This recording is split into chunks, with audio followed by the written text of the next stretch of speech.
Welcome to the world of Q&Asa, where the past, the present and the future of gaming all converge into one place, and I call everybody Tony, especially if their real name is Peter. Then you get Tony like almost every time. How's everybody doing? There's lots going on, as some of you know, and there's lots going on, as some of you are going to find out shortly. But before we get into it all, quick word from our sponsor, who I've not given very much love and attention to recently because I've been too busy, but it is. It's Game On Daily. Website, news aggregation platform, thing that I'm going to leverage more often going forwards and use and show off and involve in some of my streaming plans. So you can be there if you want. You can use it or you can not. One day it's going to be brilliant, but that day might be a little while off. For now, it's just pretty. Atomic Heart background. It is most certainly not an Atomic Heart background. Is Atomic Heart set at Christmas? Because that's interesting. This is clearly a festive setting. And you know how you always get every year when Christmas runs around, all of the like loads of people are like, oh, Die Hard's a Christmas movie, and it's supposed to be an interesting point of contention that no one contends, but it's a much more interesting conversation when it comes to games. Some games have festive events which kind of corrupts the conversation a little bit, but what games are genuinely set at Christmas? That's a quiz for you all before we get started. Nobody contends that episode 13. Of course it is. Dead Rising is a Christmas game. Can be, depending on which one. Dead Rising 4 is a Christmas game. Beethoven. It might be, but it's taken from a particular game that might reveal itself in the near future. If it has started with a recognizable piece of work, then I've probably been demonetized already. That's alright. How's it going, Abdul? And Tom and Pete in episode 13, and Isla and Painful Discourse, and whoever else is already here that I've missed on there. I'm on Top Chat. I'm a terrible person. There's a link on this video at the moment, which you shouldn't go to now because we've started. Tony, of course, Tony's here. It's a video that we did today. Isla did all the editing, and I watched it and was like, oh, that's quite funny, actually. So there's something that you can pay attention to. Patrick's here. Die Hard is just a movie that happens to be set during Christmassy time. Yeah, that'll do. John Wolf, how's it going? Didn't know that I had my own channel. Thank you for the sub. That does help. I am pushing slowly towards the 1,000. It's going to make a big difference for me. How did you find out that I've got my own channel? What led you here? Who led you here? How did that happen? Dave Mack, how's it going? I do have my own channel, and it's a channel where things are changing rapidly at the moment. Move to my right 7 inches. So my right would be that way. That you want me to get closer to that miniature corpse. Twitter. Okay, fair enough. Yeah, that makes sense. That means it was me sharing it. Replicant. If that hasn't worked out in the Discord thing, then we'll get to the bottom of it. But hopefully you're my test case, because I have a bot in there that's not quite behaving as well as it should, and the YouTube blinking is a problem, which is something I'll talk about a little bit later on. Pete's watched it. Good.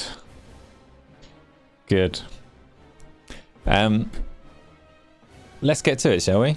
Lots of topics today. Not lots of topics, a few topics today, but that's more than you'd expect this close to Christmas. So we've got all of the Sony Insomniac stuff going on and the fallout around it to talk about.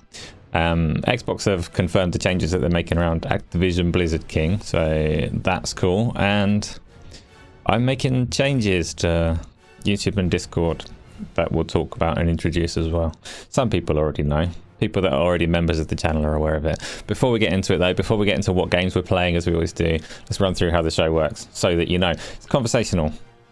You talk to me, you talk to each other, we go back and forth. All of the topics that I just laid out, they get horribly derailed and we end up talking about who knows what. 3 hours pass and nobody knows if we had a good time or not, but that's how the show works. So carry on, keep talking. You've also got stop playing Wolverine. I'm not gonna go anywhere near touching the download for that, but yeah, we've also got other ways to talk to me. If conversational's not working for you, you've got, it's going to come as a shock, right? Option 2 is going to be Discord. Oh, spoilers, actually, this is part of the topic later. So Discord is not the usual Discord. Discord this week is the Game On Asa Disco. Whoa, what the fuck? That's controversial. Thanks, Isla. If you've just taken a membership there, you're eligible for special privileges as well. Let me talk about the way that this is running first though. So you got Discord. There is a new Discord. It is Q&Asa Disco. There's an invite to it. Isla, if you don't mind, could you paste it in chat? The URL for the invite is currently in the description of the video. But to save people that, you could also paste it in there. That invite will get you a little look at the Discord server as a guest, but it is slightly more locked down than before. The reason that I'm giving you that invite is because if you want to have a couple of minutes on this show on Discord, presenting your voice and or your face and just having a little chat about things, then you can stick yourself in the waiting room. The waiting room that you will see by default should be called Unwashed, and you can sit yourself in there, and when I get a chance, I'll bring you in for a little conversation. If you are a YouTube member of the various tiers available, then there are other names for the waiting rooms and other things that you can do in that Discord server. So you can also use that to get right in and have some conversations. So that is option 2. Option 3, you've all used YouTube before, you all know how this works. It's the super chat. The minimum price for the super chat this week is no longer a thing. Yes, Abdul, there are many tiers. We'll talk about those later because there are things changing, and this is one of them. The minimum price for a super chat is no longer a thing. So previous weeks, I've always set a minimum price of like $8,000 or whatever else it may be, to try and prevent people from doing them, which is an idiot move if I actually want to take this channel seriously. So what I'm doing with super chats now is being more gracious about it. If you have a load of money and you want to chuck something in a super chat, you're very welcome to. And that's like a way to support what I'm doing, but definitely not any kind of obligation. So if you're here and you're talking in chat, that's good enough. I appreciate that, and I'm not going to like ignore your messages or anything like that. So super chat is just an option, which I now welcome, which I never did before. Option 4, I've forgotten. What was option 4? Does anyone remember how this show works? I'm sure there is one. Oh, the Q&A box. Our replicant already straight in there. And like I say, graciously, I'm just going to read it out. Ho, ho, ho from a replicant. And I'm not going to squirm and feel terrible about it because it is going to help. Thank you, replicant. I have sold out. Q&A box is option 4. So I'm not sure if it will conflict with the pinned message, but at some point over the next little while, the YouTube formal Q&A box will appear. Anything that you stick in the Q&A box will be addressed at the end of the show in order. I'm not saying I'm going to answer everything because Tony's here and I have to be very careful how I word things, but you can just stick things in the Q&A box and we'll go through them all one by one at the end of the show. Oh, there's a new one. There's a new option 5. Pete, thank you for the gifted membership. That is, again, much appreciated. Oh, and I'm glad that Abdul picked one of them up as well, because Abdul deserves to be a founding badger. Yeah, so option 5. I've lost my train of thought. It's happening. It's all going wrong. This is disaster. I'm a terrible YouTuber. Take me off the air. What was I just saying? Oh, yeah. On top of the usual means of conversations, there is in this new Discord server a... what's it called? I can't remember. A specific chat room for posing questions for the Thursday show as well. So you can also use that. If you think of anything during the week and you're like, oh, hope that doesn't get missed, stick it in there as well. Give you a minute. I can't, Alex. We're live. Everybody, minute silence while we wait for Alex to finish watching Aquaman. Episode 13 has never... We have this week in, week out. He's unable to get one and doesn't know where the settings are. But episode 13, you are always here and always supporting, and I will get you in there as well. Don't you worry. You're a taxi driver tonight for your parents, so you're going to vanish from the chat in 20 minutes. So no worries, replicant. Thank you for the super chat and for being here for the 20 minutes that you do have to spare. So let's get on with some topics. Let's start with the games that we've been playing. What have you all been playing this week? I've paused so many hours. I set aside these hours in the evening where I've stopped streaming, where I think I'm going to play the Deerfield Chronicle, because that's my current offline project to just power through. And there has been no powering whatsoever, because setting up this Discord, setting up these YouTube memberships, setting up Twitch and all of these other things. It's taken so many hours just to begin to prepare it all, and there are still so many hours to go. But that is one of the things that I've been playing, is the Deerfield Chronicles, and I don't know how much I like it yet. The campaign in it is structured kind of like Fire Emblem Three Houses, if you ever played that, with like a central base and then you go out on a little turn-based mission. Not quite so turn-based, but not massively dissimilar either. Then go back to your little base. I'm on the first like few hours of it, so can't say how brilliant or otherwise it is. That's me. Now you give me one. There's loads of you there. So episode 13, you've been on. I always want to read that as EA UFC. They've got a problem. The new football name is too close to the fighting name. Oh my goodness, Patrick has uncovered a secret membership tier. I'm going to need to clarify then. So, sidetracked, because someone has taken up a silver badger membership. There are tiers of membership now. You don't need to get them. And in fact, if you have a look at those tiers, you have a little browse of them, you've got the badges and then you've got bronze, silver and gold. If you are already here and you are already a member, before I hit 1,000 subscribers, you have every single perk forever, I promise.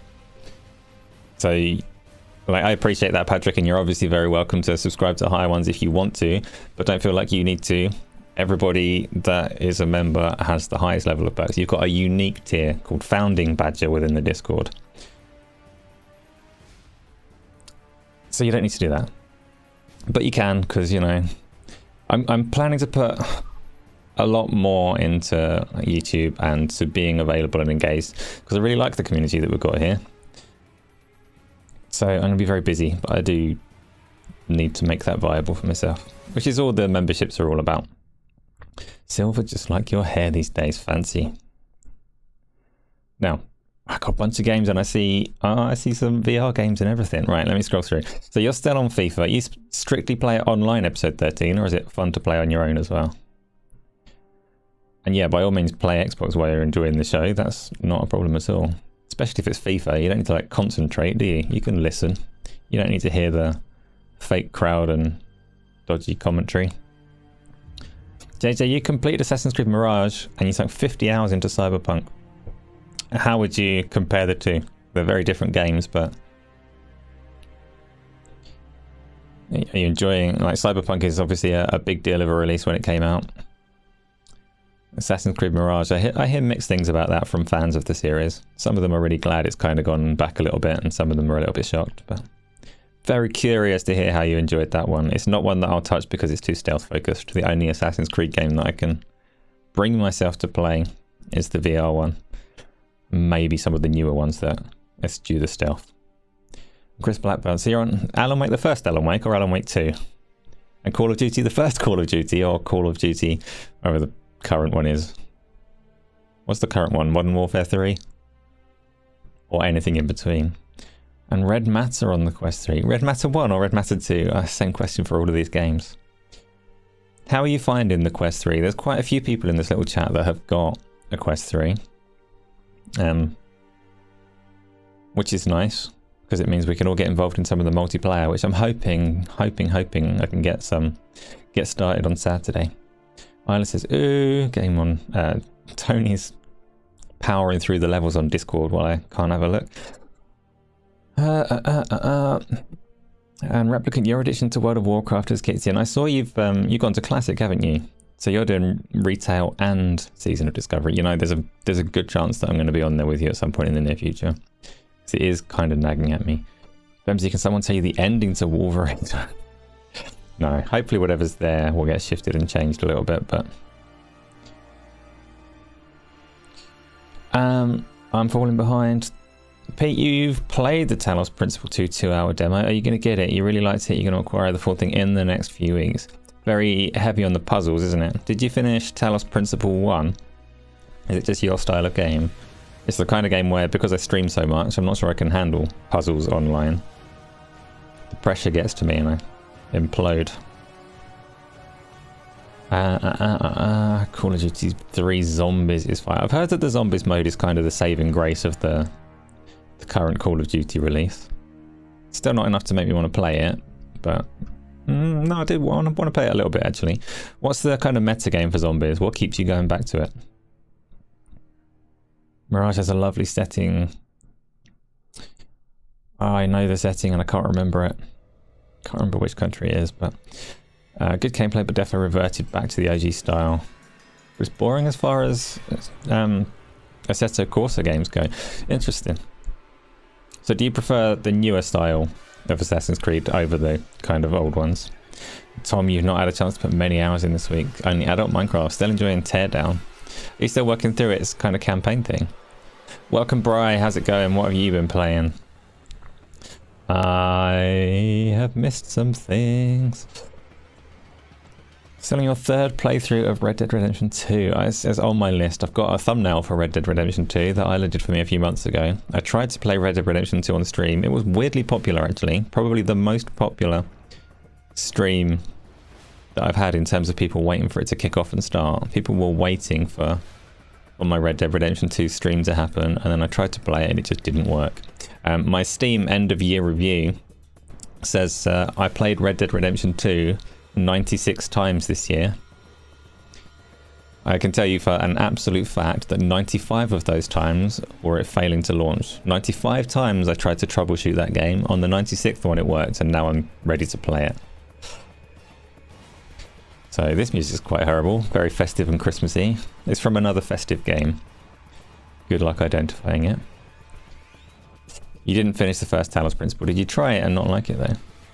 You prefer the big open worlds. The Ubisoft big open worlds are difficult for me in terms of having that amount of hours and stamina to keep doing the things that aren't as interesting. Normally when I play any game really, but particularly a big one, I try and just consume the good bits.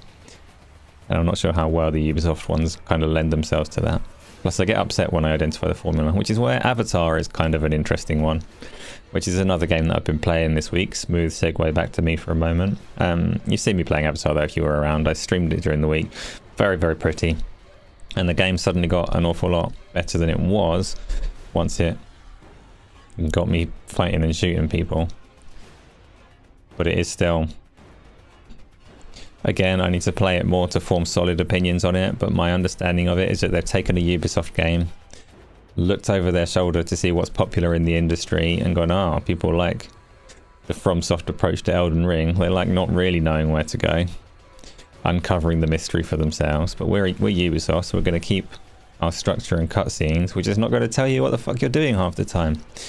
So I spend a lot of time on Avatar just going, I can see the destination, I can see the people I need to meet. There's no way to get there because I strayed from the path by accident. A lot of time lost in that game. Quest is four acts. It's a quest you need to do. There are like 4 now. I've lost it myself. Chris, so you're on Alan Wake 1 as you're keen to play the second, but you hadn't played the new one. How are you finding that the Alan Wake 1 holds up? Are you playing the remastered one? I played Alan Wake 1 like 10 years after it came out and it did not hold up well at all. But that wasn't the remaster, it was the proper original version. Very, very wooden it was. Like cool atmosphere. But the acting and the gunplay was, made it a challenge. And the new Call of Duty and the first Red Matter, you have Red Matter 2 to play. The Red Matter 2, I know people say that the PlayStation version is supposed to be like one of the best looking games on that headset in terms of fidelity and clarity. I imagine it'll be very good on the Quest 3 as well.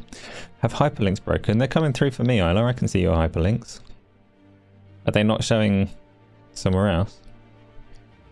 Dr. Scottsy, you love the old school Assassin's Creed. You love the new school Assassin's Creed. You don't even know you just love Assassin's Creed. You just like killing stuff, don't you? You're secretly a monster and those games let you live it out. Me too, me too. You'd stay with the new. Alex, welcome back. Okay, we can resume the show. Everyone, stop holding your breath. Get back to the conversation. Still only played the campaign of Teardown. It's a shitload bigger than you expected and really ups the game later on. Some really cool physics and weather-based scenarios. The weather thing is the thing that's like really selling it to me. If you're talking about the two things combining, weather combined with physics, making shit go wild, I do need to play Teardown, don't I? You're in court. Episode 13, do not close Discord until sometime after the show, and I can get you a role that will keep you in there and let you see a little bit more.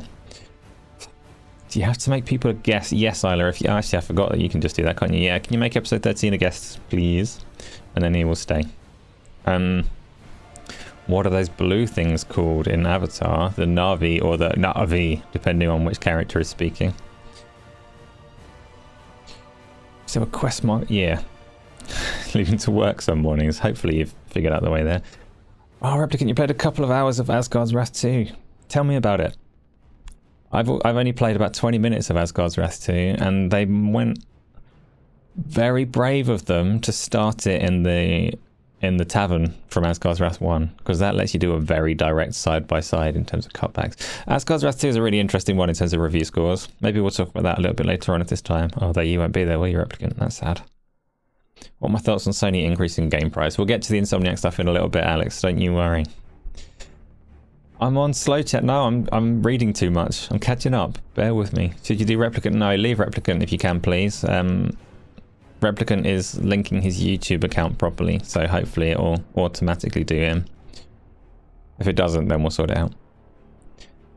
I love games where there's shitloads of rain. I do. This is like a running theme, isn't it? Not just rain, like storms, and particularly if they're coupled with a good amount of wind. So rain hammering down and shit blowing all over the place. It enhances any game that you do it in, including like FIFA. Add a massive storm into FIFA, it's a better game than it was. Favorite number and color? I don't have a favorite number or color really. There's a few colors that I like, I suppose. What's your role in the server going to be? Patrick, you're ordinarily, because you are a silver member, you would automatically be a silver badger. But because you're here now, early supporting from the start and have been for freaking ages, you're a founding badger. Anyone that's a member at the moment, founding badger, all perks forever. Unless I introduce like a one-time only, someone gets to marry me perk, and you know, you can't all marry me. But the people that are in that tier get everything forever. So your silver membership is just like pleasant for me. You have my gratitude. Am I going to play the Valhalla DLC soon? Isn't it funny that Assassin's Creed Valhalla had a DLC called Ragnarok, and God of War Ragnarok had a DLC called Valhalla? Yeah, I am going to play that soon. I've got it downloaded and installed. How soon? It's vague, isn't it? Soon. It could be any time. Yeah, I do want to give it a go. I didn't particularly like the way that Ragnarok's story played out, but the best part of that game was the combat, so DLC is appealing, and I'm gonna miss some things because I need to catch up. I apologize if I've missed what you said, but I'm trying. So Tom, there's rain and snow, which changes everything, and it looks cool. Good. Dave Mack, you bought your son a 4060 Ti graphics card. Are they any good, or did you waste your money? I've got no idea. I would think it will be adequate for a long time to come, but I don't actually know if you got good value or not. I try not to look too closely at how things are performing because I get too tempted to spend money. But I can't imagine you've gone far wrong with it. Does anybody else know? Is anyone familiar with the Nvidia current lineup and where the 60 Ti sits next to its price bracket and all the rest of it? A founding badger is not called a fadger. No, we're not doing that, Tom. That's just not right. Sounds very weird. You could be the server dad. Everyone go to bed. Yeah, maybe, Patrick. How do you go to bed if you're in the car? She's got your worst father. Okay, Valhalla, you think is your favourite Assassin's game? You loved having a game in England in that time period. I've not played it. That's not true. I recorded a tiny bit of footage from it. Only a tiny bit. Didn't play it. Didn't understand the combat at all. Was quite surprised. You send me stats every once in a while. What does that mean? Gin? You've sent me gin before. And rum. Evening Baz, how's it going? Why are you a guest? So that you can stay episode 13. It's an honorary position to a very exclusive disco. If you weren't a guest, then you wouldn't be able to see half the stuff that's in there. If you manage to score a membership, then, you know, founding badger. The problem is in episode 13, you're obviously around and very supportive, so I might shift things for you in a bit, but I'm slightly cautious because I don't want a thousand founding badgers.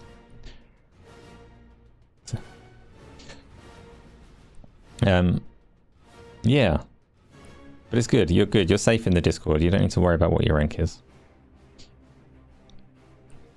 Right, earlier today, this may sound crazy, but you were looking up different tornado siren sounds.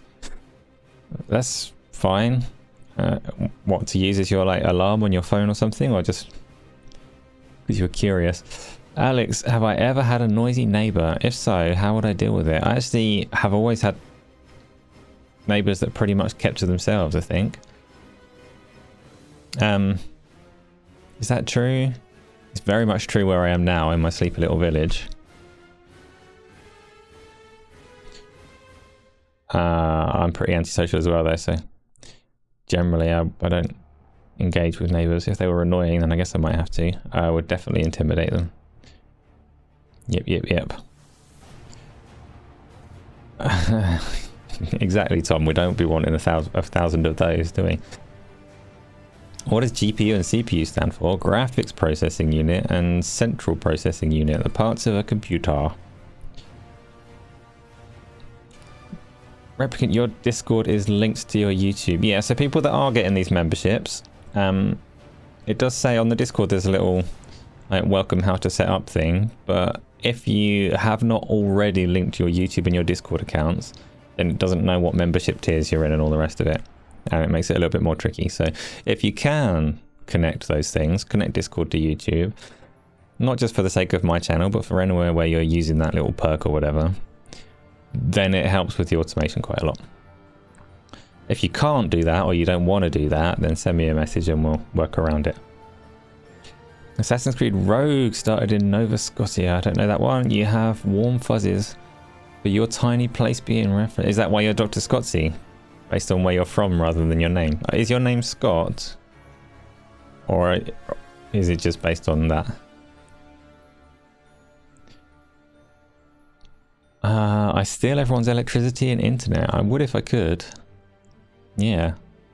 Can never have too much electricity. Your previous neighbour got mad at you for talking too loud outside the house at 8 PM. Yeah, that is pretty early for anger. Right. You had tramps living next door to you. Right. What other games have I played? Does anybody know? I've definitely played some other things. There's so much more that I need to be playing. What did I play on? Oh, I played some Diablo 4, didn't I? That's still fairly... I don't know. I'm doing alright with it because I keep on taking like weeks of break and then going back. And then it feels a little bit fresh each time I play it. And Baldur's Gate 3, of course. I actually, so the video that's on the channel that Isla edited is, I think, just taken from the one stream, right? Just the first one. And it was nice to look back on because, oh, we had some good times. Baldur's Gate 3 is still good. But that first stream was probably the funniest one. Which games are coming out in January? Can I open my list? I don't know. I would suggest... So ACG has a video on January games. I have a complete mind block on what's happening, but I would recommend watching that because it's quite... There's more than you'd expect. Would Baldur's Gate 3 be good playing solo? Yes, JJ, I think it would. If you like that kind of game. If you hate Dungeons and Dragons in concept, and if you hate turn-based combat, then you might hate it. But if you think you can enjoy that kind of thing, then yeah, it's made for playing solo as much as it's made for playing co-op. You'll get to see more of each character's story than we're getting. Oh, the finals. Yeah, we played the finals on Sunday. I do like breaking stuff. The finals lets you break stuff. And we played some Halo Firefight as well, didn't we? Which was also reasonably entertaining and brings me back to that Call of Duty Zombies question that I had earlier. I didn't see the answer. What keeps you going back to Call of Duty Zombies? And what would keep you going back to Halo Firefight? Like, what's the meta that makes it worth doing over and over again? Definitely some games coming out that month. Yes, there are definitely some January games. Like I say, ACG's done a whole video. He won't mind if I have a look, will he? Yeah, let's bring it up. Let's bring it up. If you're not already subscribed to ACG's channel, then like you should. It's a good place to be. And he has. If you enjoyed this kind of conversation, there's no way that you won't also enjoy the podcasts that he does over there, because it's similar tone, as I said before. But his stuff makes me feel sane in the content creator space, because it's more like my vibe, which has been encouraging for me. Where's this January video? I know it's here somewhere. Can't miss games 23. It's before that. Damn, he does a lot of content. There's a lot of content, like I'm going to in the near future. My content's going to need to ramp up as the channel gets big enough to support it, but ACG's channel is goals. Try and get it like that eventually. I have lost it. Cannot find the list of January games. Oh yes, I can. Here we go. January games, right near the top. So I'm going to leave that playing and you can watch it. Then you'll know. Obviously, make sure you do give him the subscribe and the like and all the rest of it as well. I'm not stealing his content by leaving this playing. So Shady, you played the finals beta and you felt like the maps were too big and there wasn't enough weapons that actually busted up the map in play. You thought it was okay. So I've only done 2 games of it at the weekend. Didn't really know what was going on particularly.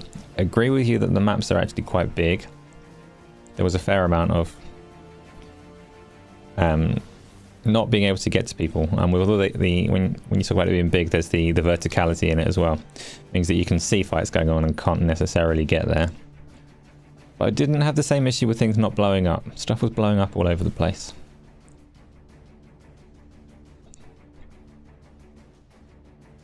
You've heard of Grand Theft Auto 6, but you don't know about Baldur's Gate 4.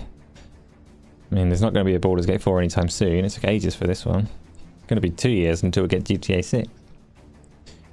Dr. Scott, so you're hearing from friends that the console versions of BG3 have some egregious game save bugs. Yeah, I think that's supposed to be fixed now. Not so it was the Xbox One specifically had some quick resume issues that Larian couldn't fix. They needed Microsoft to update it. Microsoft did update it, and last I heard, they said like maintain a holding pattern because it might not be perfect, but it will be fixed. I don't know if you could just take it out of quick resume and that will be the end of it, but ACG is a good role model. Yeah, indeed. Connor, how's it going?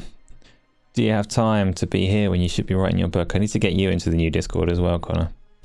In fact, you can do it now. Hit the Discord link, Connor. Get in there. The Rocket League Frosty Fest coming out as well. So it looks like Tekken 8 is coming out in January. Do we have any Tekken fans? That should be demoable this weekend. You could play it on the PlayStation last weekend, so you should get the Xbox and PC demo this weekend, which I tried and still don't massively like Tekken, but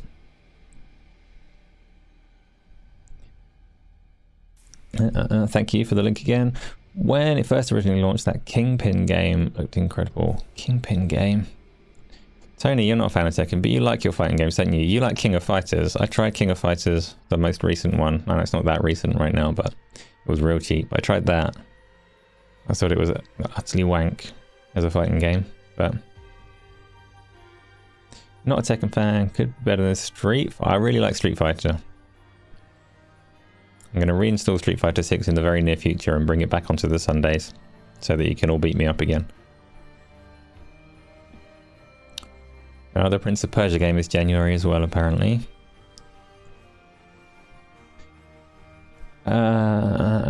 No, Tom, but he can definitely have an honorary guesting thing in there at the very least, and I'll figure out the rest later.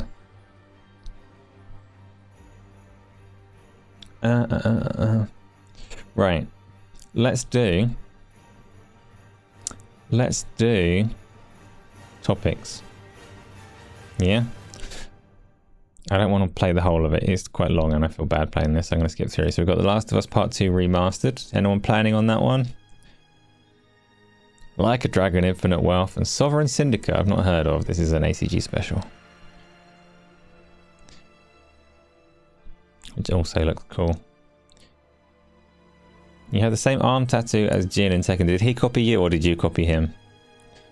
You're not a super fan of the franchise though. Just played it a ton back with Tekken 2. Fair enough. Illegal Dad, how's it going? You enjoy the word fadger, ignore anything else. Yeah, I'm gathering that you do, Tom. It makes me uncomfortable still. So oh, that's quite a lot of Baileys in that coffee. Good. Let's talk about Insomniac, shall we? First major topic of the day.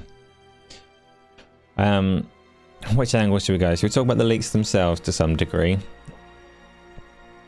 Before we talk about the kind of funny stuff and other media response to it. So, if you don't already know, I'm not going to go delving in to find the original documents or anything lame like that, but you can't avoid the public domain information. Insomniac's roadmap up to 2035 has been leaked. The story behind it is they were hacked by a nasty, malicious bunch of wankers like a week ago. And I say a nasty, malicious bunch of wankers. This isn't a group that practices any kind of ethical standard whatsoever, as far as we can tell, because they have a history of hacking hospitals and ransoming those hospitals with patient details and things like that for as much money as they can try and get. This wonderful bunch of people hacked Insomniac, took over 1 terabyte of data from their servers, including lots of internal Sony kind of documentation, the roadmap of games from Insomniac up to 2035, and a playable build of Wolverine. Insomniac, are they Xbox? Now you're confusing me. Am I getting this all wrong?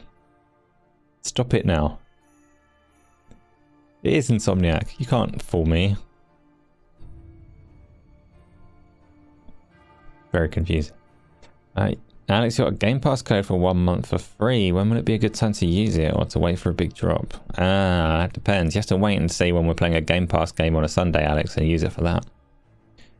So that's the story behind it, right? And everybody can unanimously condemn the arseholes for hacking, holding it ransom. It seems they weren't paid or weren't paid a lot. Didn't manage to sell much of the data either. So they leaked it all over the place. And now everybody knows everything about Insomniac. No, you can't. They've already chosen that name. You can't claim it as your own joke. Like, it's not a random string of letters.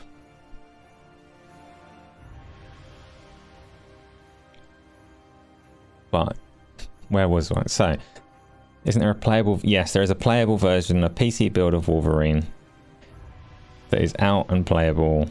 I definitely wouldn't recommend anybody tries to get hold of it because, as I've already said, it's been released by an incredibly nefarious group of people who are also very technically competent. So don't go and download a playable build of Wolverine from them. That would be asking for trouble. You think a Jean Grey game would be more fun than Wolverine? Jean Grey's my favourite character in the X-Men Legends games. Fairly simplistic version of telekinesis, but it was fun to just throw crates and boxes around. Bri, what's the bad news? Have you started an actual tornado with your sirens?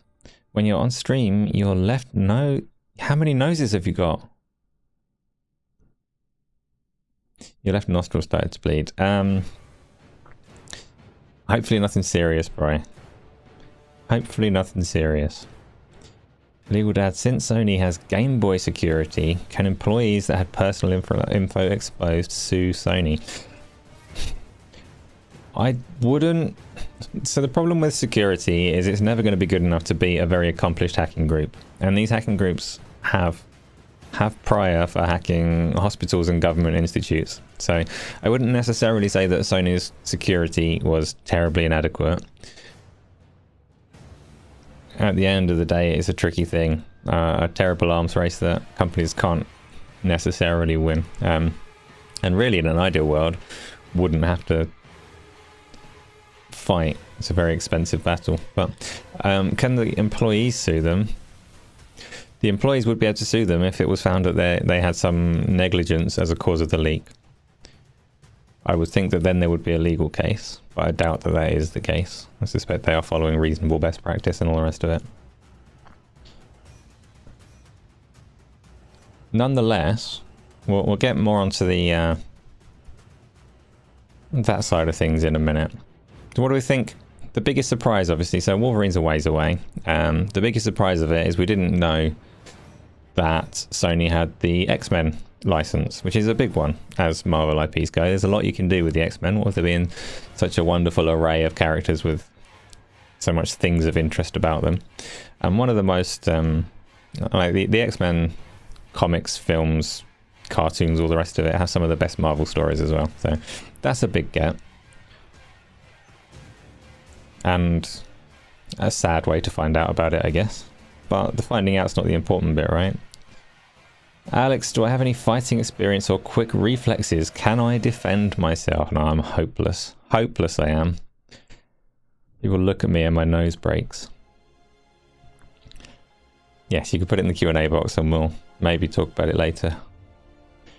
Gameplay looks like Spider-Man with a Wolverine character. So I've not had a good look at the gameplay, but I saw a couple of like few-second reels that were on the Twitter, and it did, but it's also 2 years away, so it makes a lot of sense that they're modeling it off of what they've already built, and they can add some flair and flesh it out a bit and make it more bloody as they go. Yes, Connor, the background is a nice Christmassy festive Dead Rising 4.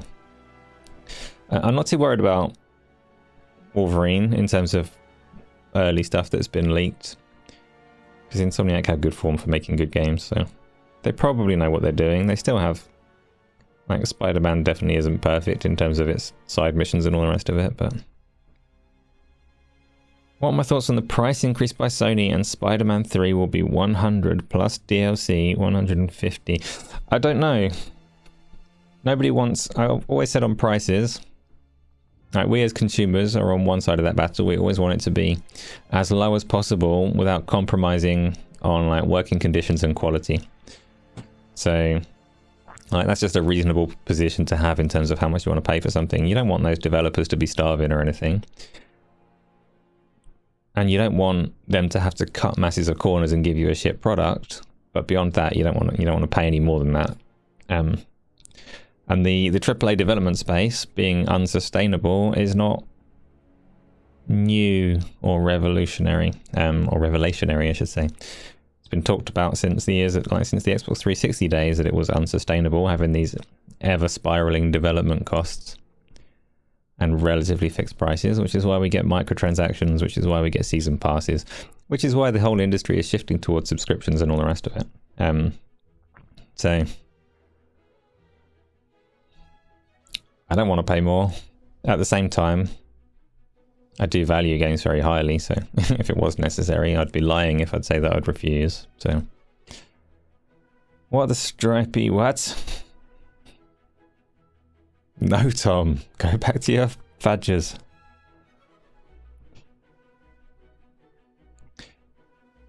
Yeah, you're not wrong, Pete. Can't really hear the OST, so you can't guess that yet. It's not obvious at all from what I've heard of the OST so far. So what do we know, Alex? You've presumably, like I say, I've not looked at the source of this. What's actually been said about price? What are they trying to do? You didn't buy Spider-Man 2 because you weren't getting your money worth for 70. It's a short game and it will hit PS Plus sometime soon. Not necessarily that soon. One of the things they did say is Horizon Forbidden West. They feel that they put that on the subscription service too soon and it cost them £85 million because the sales of it flatlined when it went onto the sub-service, which you'd expect. Like, of course it did. That's why you're aiming for the first ever, is there 5 A's there? The first ever quintuple A game, and you're going to charge $500 for it. It's weird. So my relationship with the price of games is different because I also look at the VR space and have a lot of sympathy for their fight to be able to charge more than they do, or their fight to be able to actually sustain development of games. And generally, like, you look at the industry, I understand, like, we don't want games to cost more. Of course we don't. That would be a stupid position. At the same time, everybody's so quick to point out that this was a terrible year for game development in terms of people being laid off and all the rest of it. So it's hard to take a real hard stance against anything when you want the industry to thrive and to work. You don't want execs and corporations to siphon loads of money into their pockets and be bastards. You just want a fair relationship with the development of the games and the art that we all love, right? And what does that look like? Hard to say, because those greedy bastards are everywhere getting in the way of it. Thoughts on handling the reporting on leaks? Seems like it's a morality question all of a sudden. Yeah, we'll get to that as well, Scotty. There's been some interesting conversations and weird stances and positions around that as well, which I always have moral stances on things, and lots of criticism where criticism is due. So it'll be there's nuance to all of these things. In fact, let's do it, right? Rather than dwell on Wolverine and X-Men and all the things that aren't supposed to be public domain but are. Let's talk about media response. Put the 19th of December in your calendar. Yeah, exactly. That was a good tweet, that was. Like I said, let's commemorate the whole thing by making the 19th of December the day where we try and hold ourselves to high moral standards every year, forevermore. Because that's what it felt like. A whole load of publications and journalists and outlets suddenly feeling the need to hit a moral high ground just for that one occasion. Very special. We'd have cheaper games if they were all made in China. Maybe so, illegal dad. But that's, like, I know you're being facetious with it in terms of that, but labor costs are a real thing, right? So it is all about having to pay for the development of these games, ultimately. So the handling the leaks. What do you think? Give me your opinions. Just, what do you think anybody as a content creator or a media outlet or all the rest of it, what should they have done in response to the Insomniac data breach and leaks? Because on the one hand, and I'm just setting things up rather than giving opinions right now, on the one hand, everybody agrees that the hack is malicious and the people behind it are malicious. They have their power because of this response.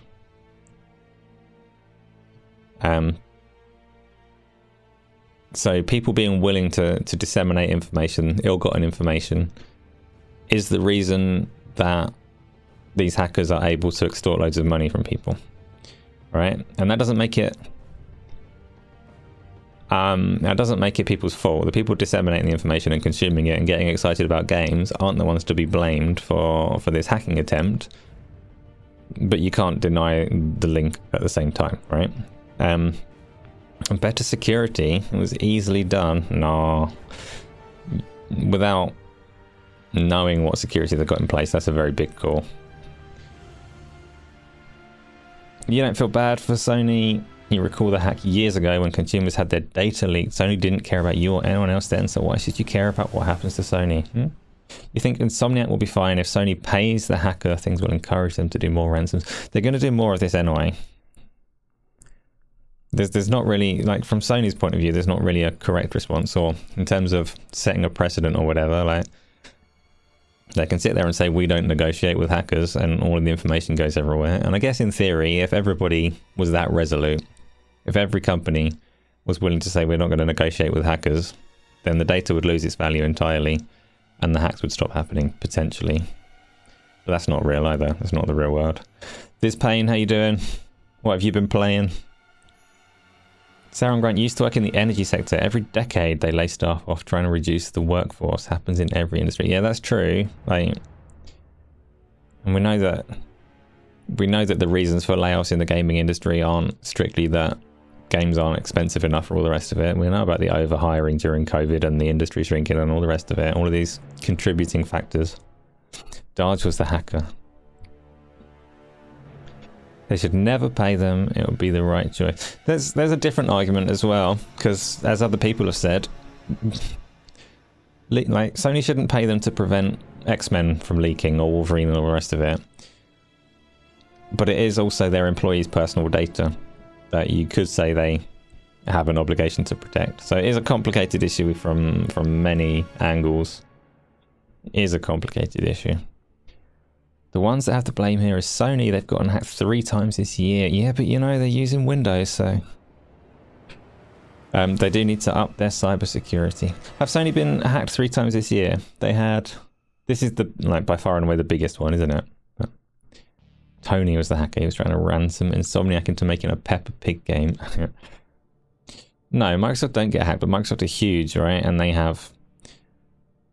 Microsoft being secure is a value proposition for them, because their business would be a joke if it wasn't. So it is a different thing.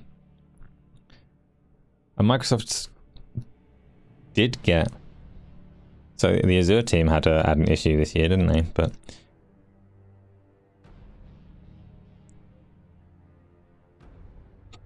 and yes, Alex, games being hidden unnecessarily is... There was a video I did ages ago when I started my trouble about leakers and things, where I mentioned that part of it, like the industry does invite these problems onto itself by being unnecessarily secretive. Turn the OST up for a bit. No can do, Connor. No can do.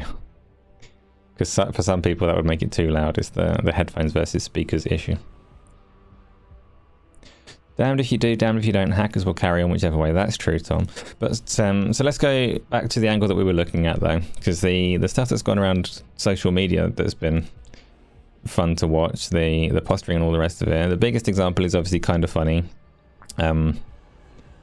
They came out and took the stance that they're not going to cover the leaks at all because leaks are bad and it's not fair or whatever else they said, despite having covered leaks the day prior, as well as many other occasions this year and in years previous.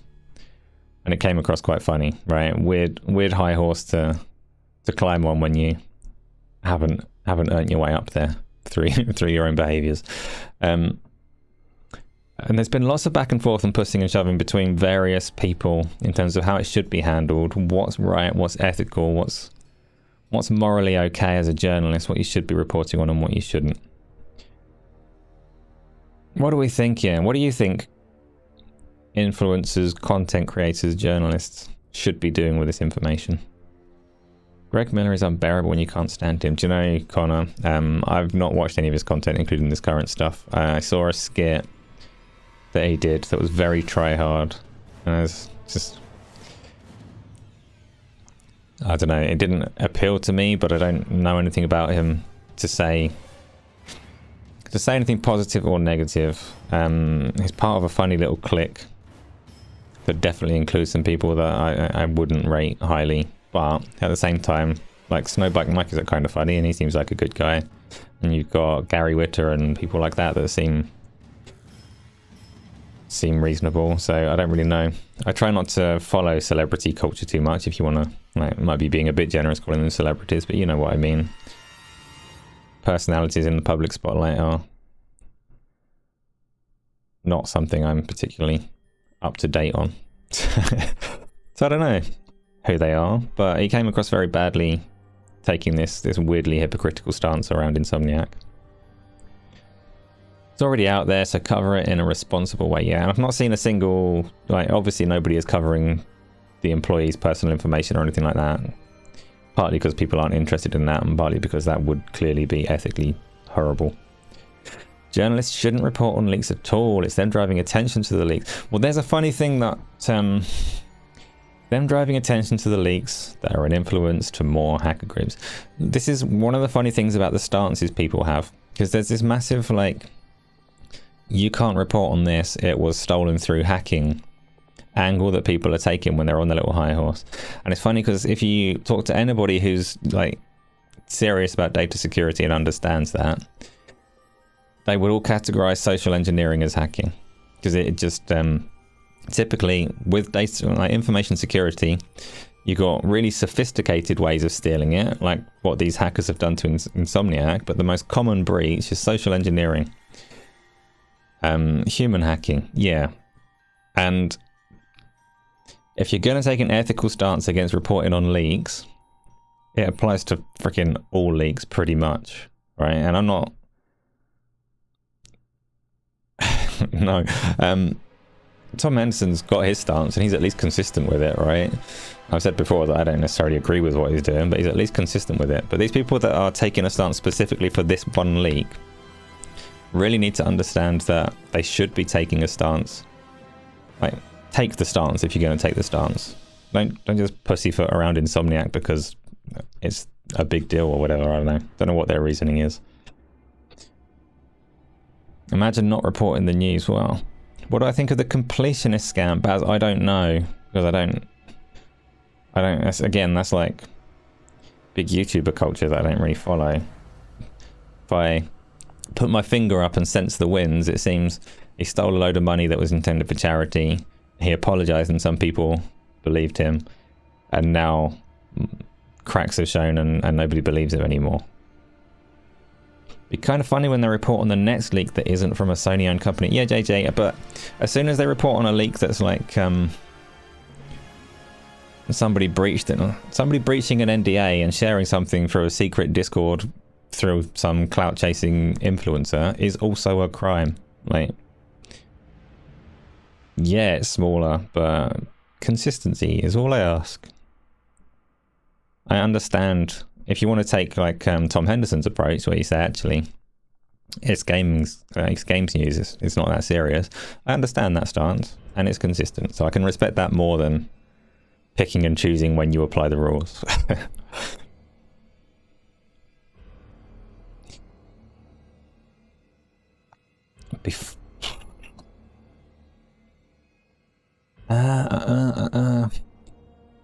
Zero standards, just do what you want for something.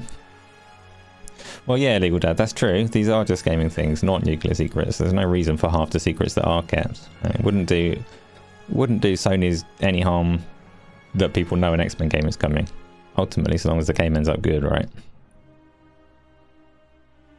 Anyway, I don't know what I'm talking about. This is quite a big topic, and I feel like I've not said anything coherent at all.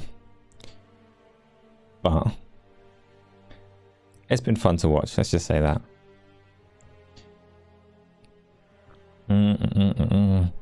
Wait a minute, it'll scroll. One time you knocked on your friend's door and hid, and they stepped out the house to look. You ran into their house and shut the door. Get hacked, nerd.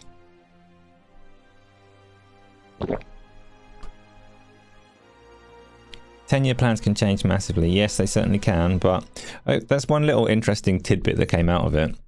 Is it was quite interesting to see just how mapped out, like how far into the future a roadmap for a development studio goes, right? It's very much, it's not the case that they work on whatever they're working on, get it out the door and start the next project. Like, these things are properly planned out, at least at Sony first party. They've got a long roadmap ahead of them. The Xbox leaks are proving to be irrelevant now. Oh, as in the stuff that came from the court case that they've shifted and changed since. Yeah, indeed, stuff definitely can change. Connor, personally, you don't care a whole bunch about leaks that tell you a game exists, but leaks that reveal gameplay and story spoilers, then you're against it.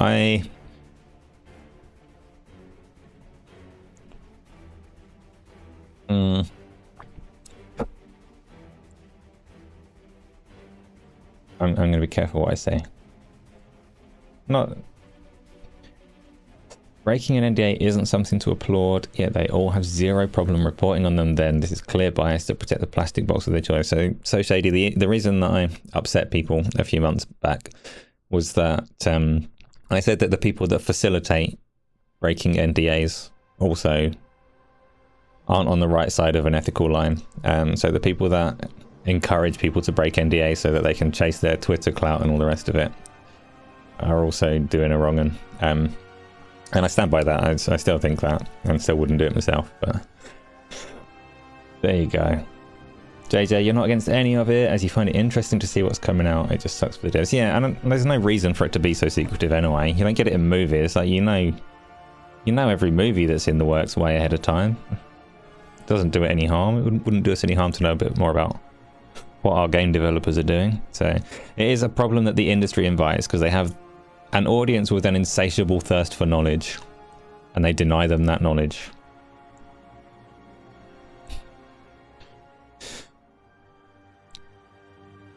There's a few others, Replicant, that seem to be in that little clique as well, that I didn't want to prejudge people just based on who they're friends with, but there is definitely a weird little clique of bad opinion people there.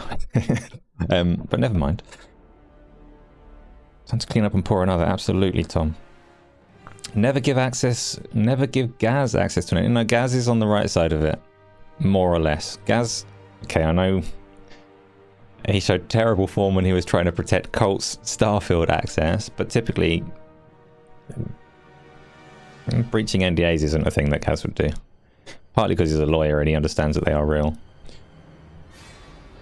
Partly because he's not an arsehole.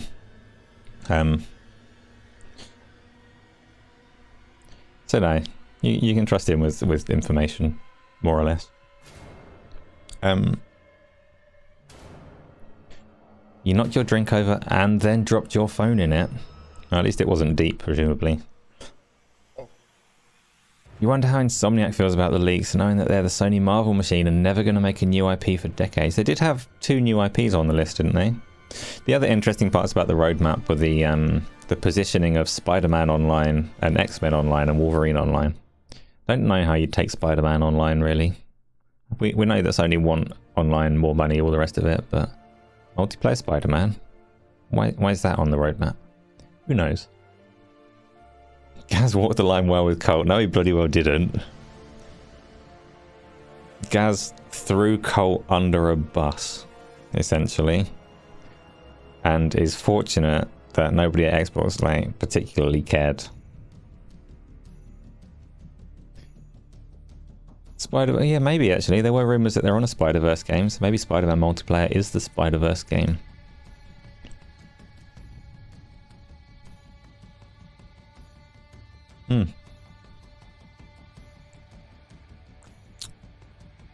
Anyway, while we're on a sanctimonious ethics tirade, let's talk about piracy. This one's going to be really quick because, well, it doesn't need to be really quick, but it's not a main topic, so we're going to do it. Did I watch Spider-Verse 2 yet? No, I have not. But I did do the Spider-Verse content in Spider-Man's 2 game. Have I heard the news about Firewall Ultra developer First Contact Entertainment is shutting down? I didn't, and that's sad. Especially being a VR studio. Don't want to see that. Breath of the Wild is great on PC. Interesting, Tony. I might get to that. So, but that's not piracy though. If that's what brought that up, Tony. There's a link between emulation and piracy, but they're not the same thing.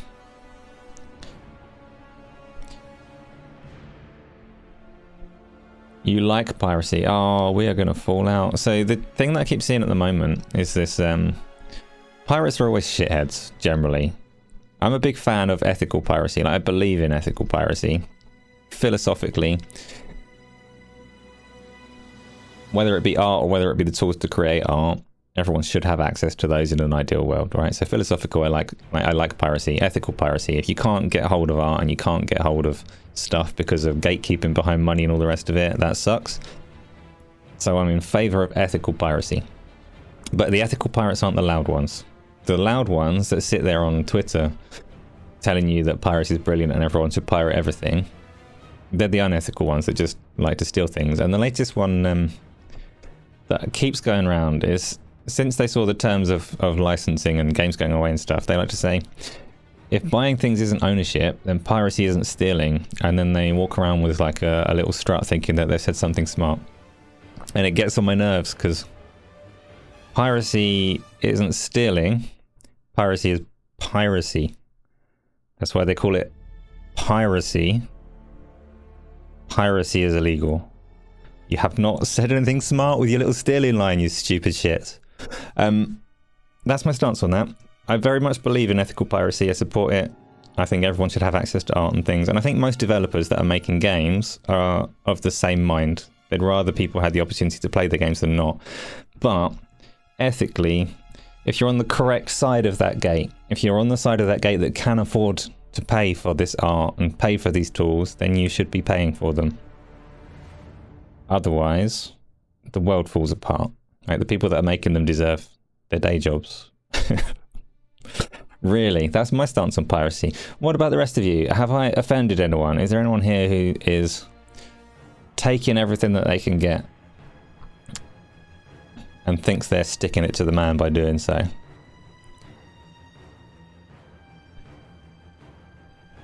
What? I wasn't having a go at you, Isla. Like I say, I'm philosophically in favour of piracy. Ethical piracy, I will speak out in favour of it quite happily. Who pays taxes? Everyone poor. I didn't call you a shithead. Did I call you a shithead? I'm a goldfish, so it's not impossible, but I hope I didn't call you a shithead. I don't think I did. I'm fairly confident I didn't call you a shithead. Connor, you used to be a pirate, but that was when you were young blood, before you realised how piracy can damage the potential for sequels. Yeah. JJ, you like the sea and the booty sea, guess you like the pirates. Have I heard that the Grand Theft Auto 6 hacker was sentenced to an indefinite hospital order? Has something happened to this person? This was because it was, from what I gather, it was known to be a relative of an employee of Rockstar, but I don't know if they knew which employee and which relative. Obviously that narrows it down a long way though, so maybe they did know who it was, so something happened to this person. Maybe Xbox needs to stop allowing review versions of games to be game shared. It's weird that they do that, so shady. But it's also, there's a lot of things, for me, game reviews should be set up in a way that people aren't even keeping the games, but these are all things that aren't worth pursuing. Like, it doesn't do Xbox much harm that people are talking about these things. There's no point in engineering licensing, even though it might sound trivial. There's no point in them re-engineering the licensing system to prevent game sharing on these specific games that have been shared, redeemed for review's sake, because really, it's a minor issue. Tony, you used to get calls from something, it's gone.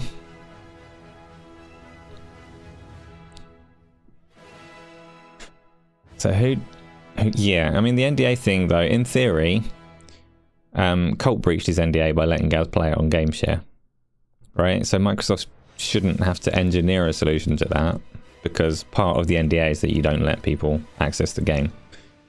And the game sharing thing is already being used beyond its like licensed purpose anyway, so it's a weird situation.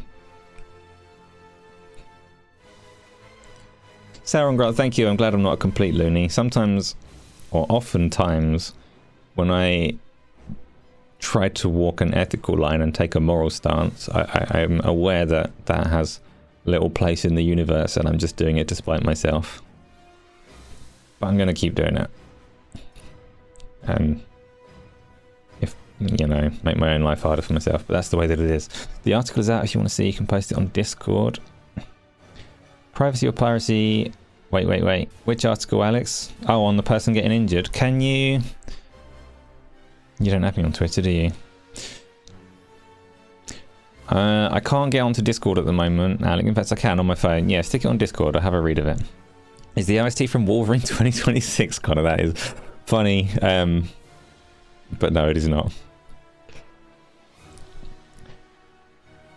Tom, you'd agree with that. If you wouldn't consume it or create it with it otherwise, it spreads art, then that's cool. And most people creating these things, I think, are in favour of that. Many people have spoken out to say that they are. I can't say every developer shares the same opinion. That would be stupid, but it is at least a common stance that people just want their craft to be enjoyed.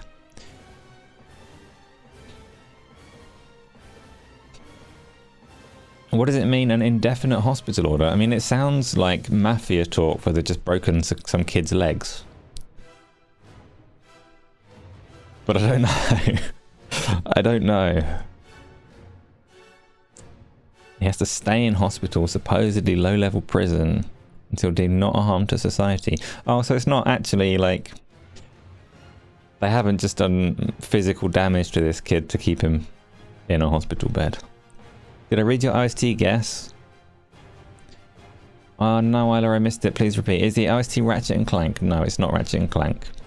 It's a Christmas game. That's your clue. Or it's at least a winter game.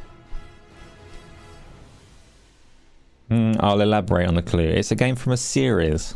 This iteration happens to be set pretty close to Christmas.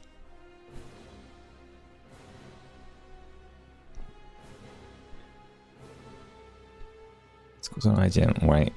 I'm going to check. No one join the Discord waiting rooms for a minute because I need to...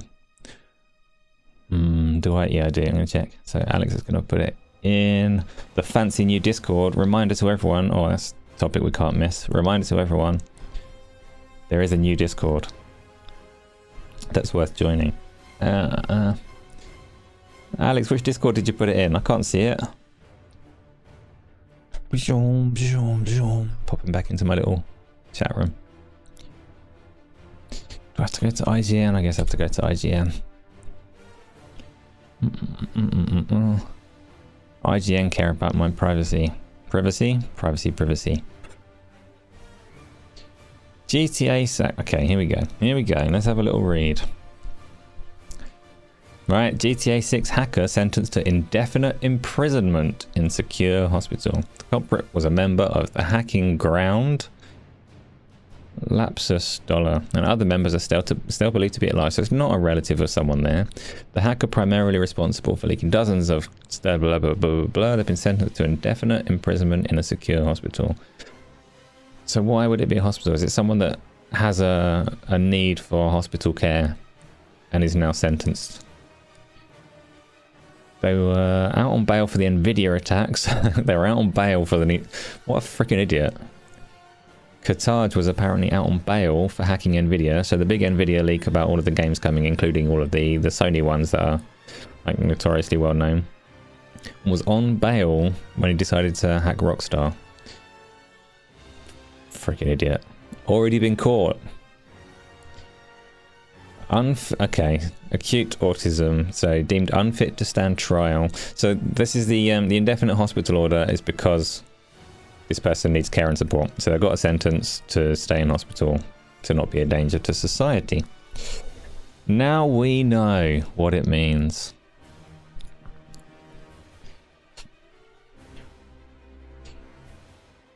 Sentenced to broken legs forever. Yeah, Rockstar are notoriously dangerous.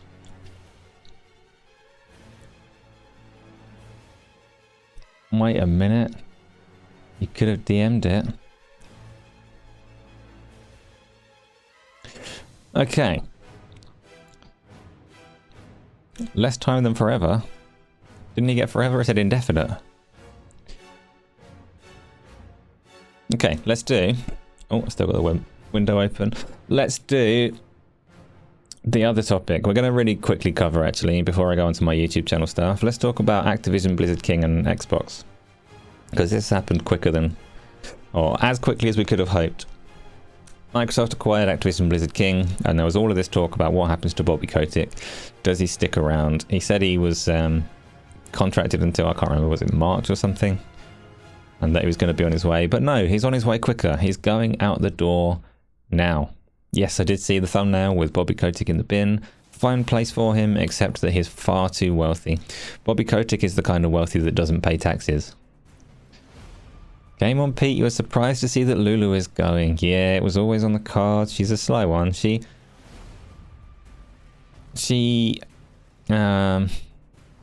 was an Xbox fan favorite, right? She got invited to birthday parties and all sorts.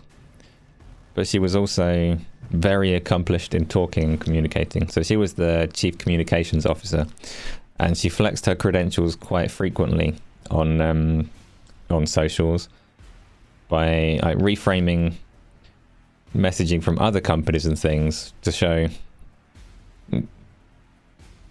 She was just showing like messaging how they should approach the situation, but what I always took from it was like, right, you're not one to trust because you are too good with words. Turns out, yes, she was too good with words.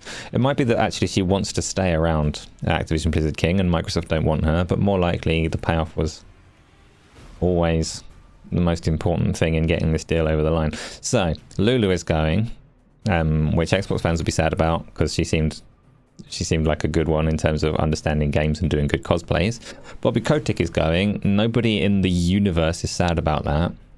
Although he did get acquitted in his legal trials recently, but he still, everything about him screams bad, right? So Bobby Kotick is going. That's a positive. A couple of other executive level people from Activision Blizzard King are going. Matt Booty is moving in and taking over, who nobody understands. Matt Booty, you'd think from the outside that he was completely incompetent because he's overseen Xbox Game Studios through years of not doing anything. So you'd think that's Matt Booty's fault. This was his responsibility. It's his fault. He seems useless. But he's now in charge of ZeniMax's games, so Bethesda's output, and Activision Blizzard King's output. So outside perception must not match reality. He must be really good at what he does. Like, he must be doing something right internally that has impressed his bosses, because he's now got massive oversight, JJ. But it's too much to overlook. But he'll have like delegation. He'll have people under him doing a lot of the work. So Matt Booty is there. And the key thing in terms of Activision Blizzard King though is the people that are going are very much the executive team that have led Activision down sinister paths and dark roads for the last decade or two. And they are keeping the creative leaders. So all of the good people that make the games are staying in place. And all of the people that have controlled how those are monetized and all the rest of it. And this might be a little bit idealistic. The reality might be slightly different in practice, but I like the idealistic, the optimistic approach. Bad people go, good creative people stay. Activision, Blizzard and King all become far better creators for it, right? Space Denizen, welcome. How about that? FCE news? No, I don't know what that means. I agree though, probably. Yes, Connor, you got it. The OST is Batman Arkham Origins, which I've never played, but I heard it was Christmassy, so I got the OST just for this show.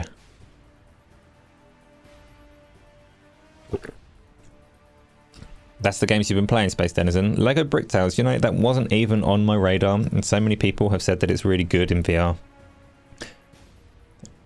Hang on, Asgard's Wrath 2 is very much on my radar. I've got that to play. I've sampled it, but not done enough. And Resident Evil 4 is also on my radar. Oh, First Contact Entertainment. Yeah, somebody said that very recently. Are they, they're not Sony owned, are they? First Contact Entertainment. I think Sony published Firewall Ultra. But I don't think they own the studio, or am I wrong? Are they a first party studio? Are Sony closing them down? Or are they just closing down because they didn't get the payout they expected because their game underperformed? Connor, you are good at getting the OSTs. I will definitely give you that. Okay, so speculatively, having no knowledge about the situation whatsoever, I would say that Firewall Ultra didn't pay out like it should because a lot of their publishing clauses were centered around selling a certain amount of units or performing to a certain threshold that they didn't meet. So when they didn't get that payout from Sony, they could no longer support the stuff that they've got, which is sad. Nobody wants to see VR studios going under. There aren't enough of them as it is, but it is a difficult marketplace because there are not enough people buying games. As well as the usual position where people expect those games to be priced according to the pancake games they're used to. That sucks. I didn't like Firewall Ultra particularly. They made some really weird decisions in the way that it controlled. But I'd still rather they got to stay on and fix it. Game on Pete, Matt is hiring King David to deal with the tough studios, all sorted. King David will tell you that would be a disaster. That he would run the studios to the ground and should never be trusted. But they would at least have a good laugh on the way, because he is an entertaining character. Wayne, Sony are cutting a lot of people. What a time to do it. It's a shame they can't be moved around just for the holidays. Sony cutting people now? I know various studios are, and I know that there's been the 50 to 75 people from Insomniac's been talked about, but the timing wasn't very clear on that. Oh yeah, Firewall Ultra was a major bummer for me too, because it sat in a time frame where it had to carry a lot of PSVR 2 expectations, and it did not manage to. We're getting the blame for people not buying games because of Game Pass. That's not us, Wayne. We're not getting the blame. Who are Sony, what studios are Sony cutting down? I know from the Insomniac leaks there's lots of talk that they are generally trying to reduce. Alex, the free Tekken 8 demo is now available on Xbox Series X and S, or we play it on Sunday. No, I don't like Tekken. I played the demo on PlayStation 5 last weekend, and I didn't really like it. The demo's got 4 characters. I don't think it's got a lot of meat on the bone for the Sunday sessions. I will structure and think about what we're playing on Sunday though, because the Sunday stuff is going to happen. So does anyone have any thoughts before we move on, actually? Because the Sunday conversation has brought me right back around to my YouTube channel and the things that are changing. We're going to get onto that next. Tell me about Activision Blizzard King. Is anyone... a couple of people have said it's a shame Lulu's going. Nobody has said it's a shame Bobby's going. Are we still optimistic? Are we thinking that Microsoft are going to make Activision Blizzard King better than it was? Oh, am I aware that Sunday's Christmas Eve? No, I am, and then I forget, and then I am, and then I forget, and then I am, and then I forget. I think... Why is Lulu leaving? A lot of the Activision Blizzard King execs are leaving, Tony. We don't actually particularly know whether it's a push from Microsoft or a take the money and run choice from Lulu. That's not public information, but in time they'll make ABK better, but teething issues first, you expect. Yeah. I'm not expecting them to rescue Call of Duty anytime soon. I think that's going to be business as usual for a long time. I mostly care about Blizzard.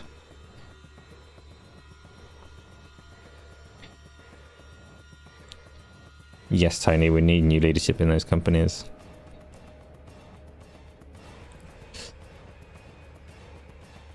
Can't make a worse COD. Well, that's possibly fair. I do think the most recent one, the Modern Warfare 3, definitely has some interesting politics behind it. Or maybe I don't mean politics in terms of the political landscape, but some corpo versus corpo maneuvering going on there to yield that game in the way that it released. Dropping phone in booze puddle was good. You got an Android notification saying phone no longer detects liquid or debris. Weird way to clean your port, but it worked. And that is... yeah. Good. Oh, Tony. 10 years of Call of Duty teething issues. You're guessing Call of Duty will still be pumped out? Yeah, I think it'll be on the... It's going to hit its decline, I think. Like a natural decline that everyone's been waiting on for 10 years. It's going to happen now that it's tied to Xbox. And then they can shed that skin and make it into a better product, hopefully. Christmas Eve is the wife's birthday. So you'll be having her clean the house thoroughly, get your dinner ready and all of that. Just might not see the new year. Yeah. You've just said enough for kind of funny to stab you in the back, Wayne. That's outrageous. So I think... did I say to Tony that I shouldn't have? That keeps on happening. I think Sunday's community stuff is likely to still happen, but I will confirm it nearer the time because I haven't spoken to my wife, but I don't think she'll want to see me on Christmas Eve because I'm actually really freaking irritating. But I will come back and confirm that one when I know the answer myself. So, let's talk about these many membership tiers, the super chats, the change, the new Discord, things that I'm doing on YouTube. I put a post onto the little YouTube community thing for the current members today. that explains a little bit about what I'm doing. But essentially, I'm looking at YouTube and the environment, taking inspiration from some people. Two kinds of inspiration: positive inspiration from the likes of ACG in terms of how to run a channel and a community, and the other kind of inspiration where I look at people that are successfully running communities that I can't understand where their success really comes from, but inspires me to do better. And I have a kind of renewed energy and focus on what I want to do with the YouTube channel. And a big part of it is when I looked at my YouTube channel a couple of days ago, there were 17 members subscribed to the channel. My channel's not popular, and I'm not popular, and I'm well aware of that. I acknowledge that. I've had this channel for ages, and there's a small number of people here. But they're really cool people that I like and talk to, and I like this Thursday show. I like that we have these conversations, and I figured actually this is definitely what suits me more so than chasing any kind of subscriber count and things like that. It's just nurturing a good community of people that I like, being more engaged with it, being more available on Discord and all the rest of it, and kind of being myself and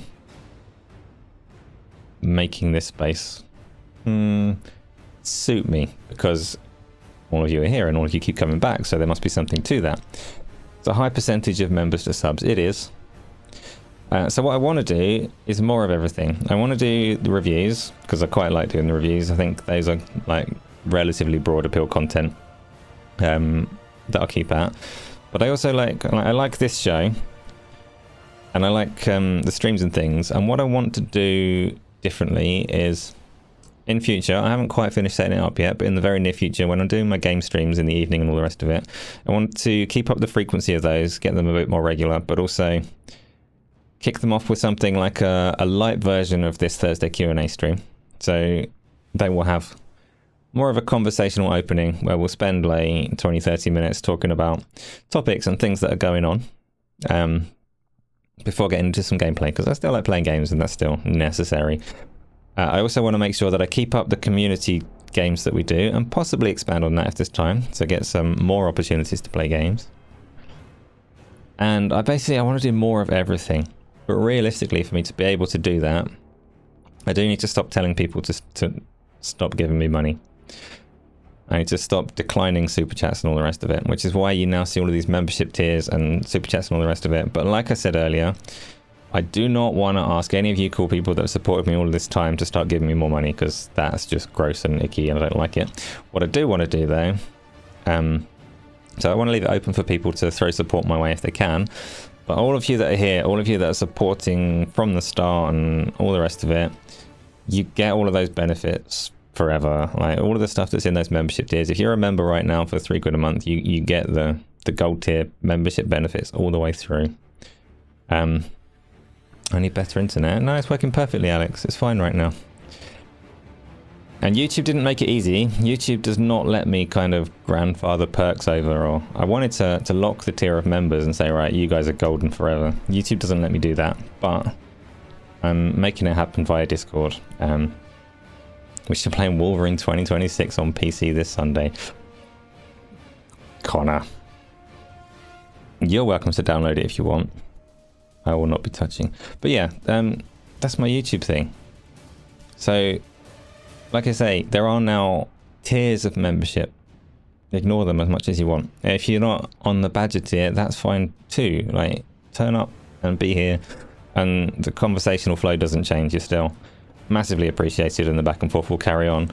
If anyone wants to throw money my way, then it will, over time, hopefully mean that I can do less and less of the work that I'm doing and focus more and more on the YouTube and kind of shift it in that direction. But we shall see how that goes.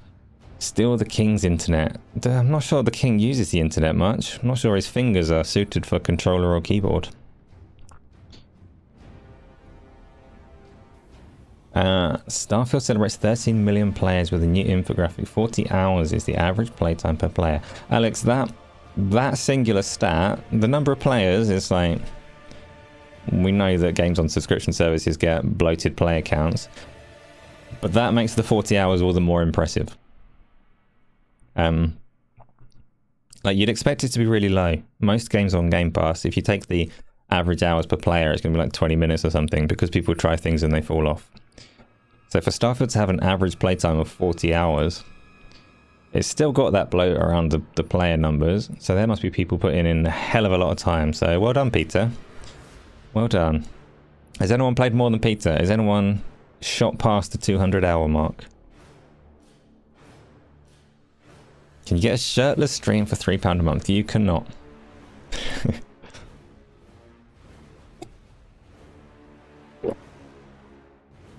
anyone mad at me for my stance on YouTube? Because it is a weird line for me to walk. 214 for Wayne, there you go. We can have a Wayne and Peter face-off.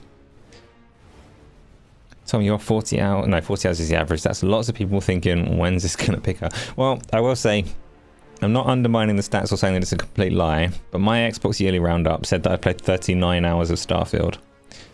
And that's definitely not true. So that does make me question it a little bit, because I played at most like 10 hours of Starfield. All of my Starfield time was streamed. I don't know where it reckons that I played 39 hours from. I can't see it. But that's just me. That's an anomaly, I would think. £3.20 for a topless stream. Maybe. We'll see how desperate things get. An extra shirt on stream for $3 a month. No, Patrick, my room gets so warm already. You're trying to kill me for $3 a month. My life is worth so little.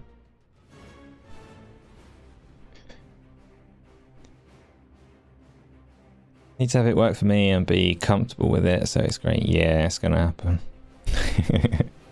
When you're having fun, time flies, and 2 counts the moment that you start the game. Yeah, but time doesn't fly when I'm streaming, Tony. Like, it's measured. I could search Starfield on my YouTube channel and count the hours and figure it out right now. I'm not going to, because maths is really difficult.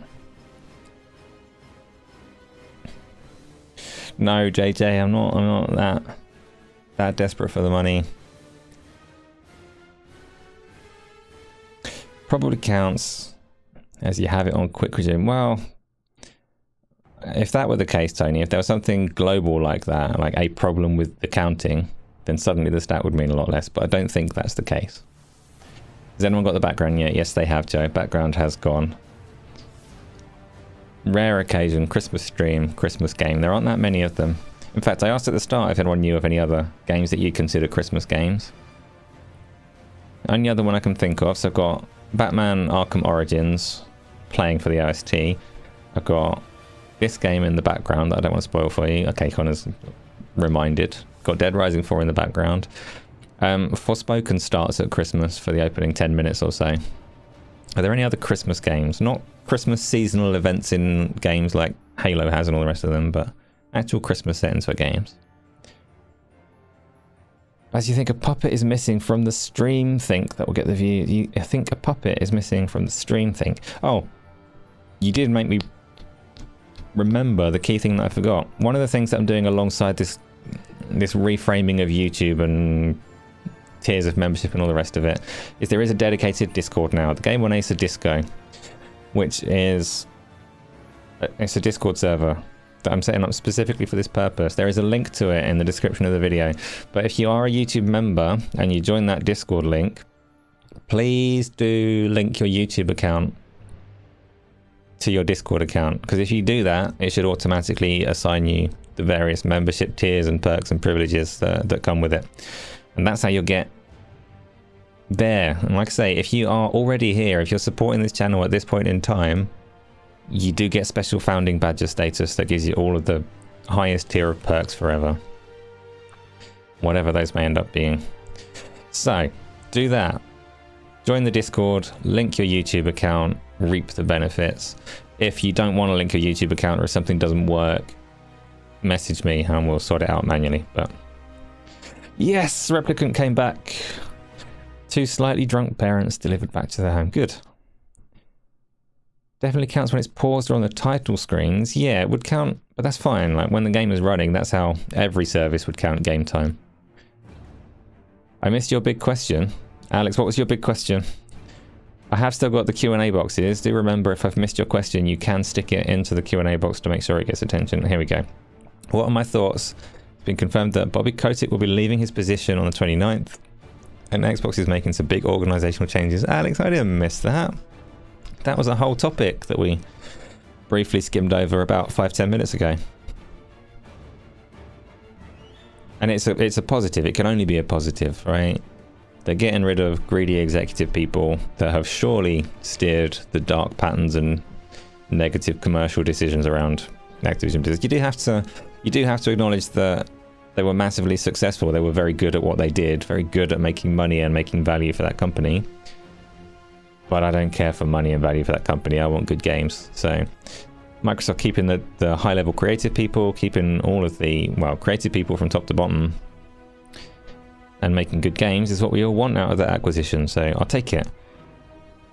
So the Tekken 8 demo is asking you for the disc. That's a flaw. Which platform have you downloaded that for?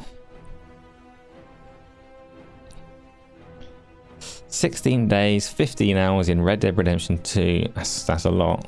Nothing compared to my World of Warcraft time, but it's a lot. And 6 days in Starfield. So you've got to be winning. 6 days in Starfield that's a big lead. Like, you're the reason the average is 40 hours. No, 6 days isn't. My maths is terrible. You're pretty close to everybody else, aren't you? But I think you are just about in the lead. You're going to make a hot chocolate. No, you can't. We're about to do the questions. That's okay. We can do 20 to 11. So we can do a little bit more talking while you make your hot chocolate. If you could kindly inform me when you're back, then we'll do... No, that's okay. You're going to wait? Okay, cool. Let's run on to the questions then. While we're here, I'm going to have a quick glance at... members only videos as well. There'll be some things. Like my new focus, I'll get to the question in a sec, Kylie. You can go get your hot chocolate. My new focus for YouTube is very much to... Like, I'm not chasing new subscribers per se. Hopefully, like, I did want the channel to grow, obviously. More subscribers is a good thing. But first and foremost, like, if the people that are already here and already supporting enjoy any of the content, then that's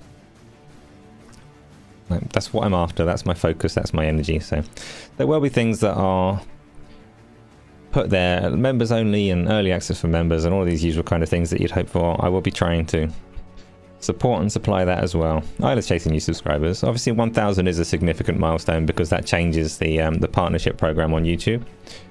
So the sooner we get to 1,000, the better. Beyond that, I'd rather slow growth of good people rather than explosive growth of people that I have nothing in common with, if that makes sense. You read Dr. Scott's comment and you're about 30 seconds behind the live stream, and then I said that line. And you thought you heard it reeks. Oh, I don't know. I don't remember saying reaps or reeks. It could be anything. It's wild times. Wayne, welcome to the Badgers. Thank you for joining. You are very eligible for the founding Badger role as well. So if you can join the Discord, I will make sure you get that. The other thing that I'm doing in Discord, and this is slightly different, if you do join as a member onto Discord, when your membership expires, you're not kicked out. So I, again, massively appreciate it if you keep your memberships going, but you don't need to. You don't get kicked out of Discord or anything like that. It will keep you in there. Oh no, not a buffer. No, the buffer's just you. It's okay. Hopefully it's just you. Tony, how do you know your YouTube channel is connected to Discord? If you on the Discord channel at the moment, Tony, I mean, you don't need to because you've already got your role sorted out. But if you have a look at the what's the room called? There's an instruction screen, like how to set up or something room that will tell you how to do it. Hopefully, Replicant's a test case. If it sets Replicant up properly, then everything is working and good. That's the one. Thank you, Isla. If you have a look in there, it's got a little screenshot of where you go to link it. It took me a little while to figure out. I was like, oh no, it's not working. It's not giving anybody their roles. Connor, thank you. Thank you so much. It's like, it's working. This YouTube thing, it's going to be a big deal. Genuinely, thank you. Alex, do you get kicked out from ACG's Discord after your membership expires? I've got no idea. The YouTube integration, like the automatic stuff, gives you a choice of removing roles or automatically kicking out. I think the automatic was to kick out. ACG's got Patreon as well, and other ways to get in. Actually, I don't know functionally what he's got. And I don't judge him one way or the other either. You've got a channel as big and successful as his, he can do whatever he wants, can't he? So I don't know if you stay in there after your subscription lapses or not. I only know how mine works.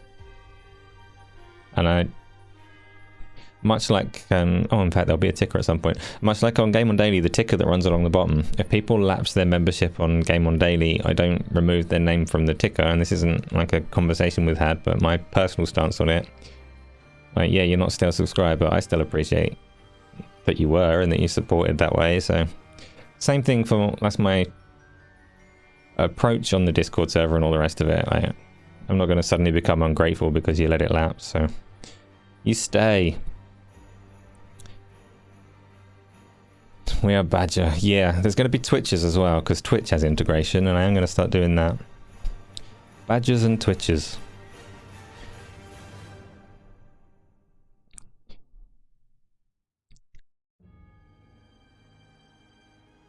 Oh.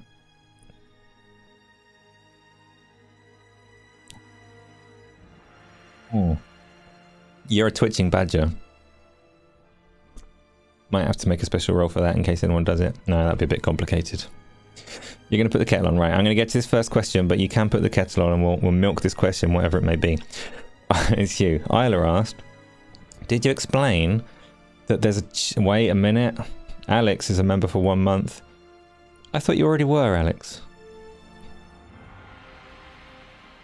That's your 1 month message. Well, thank you. Again, massively appreciate. You can't have multiple titles, Isla. You can have multiple titles, but it only displays your top one. So you can't be a twitching badger because you are Eternal Guardian. Did I explain that there's a channel in the Discord for Q&Asa questions? I vaguely did. One of the things that you'll find in the Discord server, available all week, so you can just stick stuff in it. There is a Thursday show questions area of it that I will wipe every week. Wipe it clean, but you can stick questions in there. I'll collect them up and get to them on the Thursdays. How do you connect Discord to YouTube? Connor, take a look. Follow the invite and hit the Get Set Up channel. There's a screenshot of how to do it. Nathan, second one today. Thank you very, very much. Busy with work. We'll catch up later. Hoping to kickstart your own YouTube journey next year. So you're going to start membership soon. Keep up the good work. Nathan, I look forward to it. Massively appreciate the super chat support. And when you start your channel, would definitely take a look. But if you do have any questions or need any advice on what you're doing, I'm not an expert in all things, but there are some things that I'm very good at. So you're very welcome to ask questions. Right. I did that. Isla's no longer there. So somebody say something else, because I've forgotten what we're doing. Twitching badger sounds rude. Well, now that you mentioned it, Pete, yeah, maybe I won't set that as a title. Especially not if there's any founding ones, eh? Bri, what are you getting for Christmas? Bri, people can't know what they're getting for Christmas. That's not how Christmas works. I don't know, she's getting a Quest 3.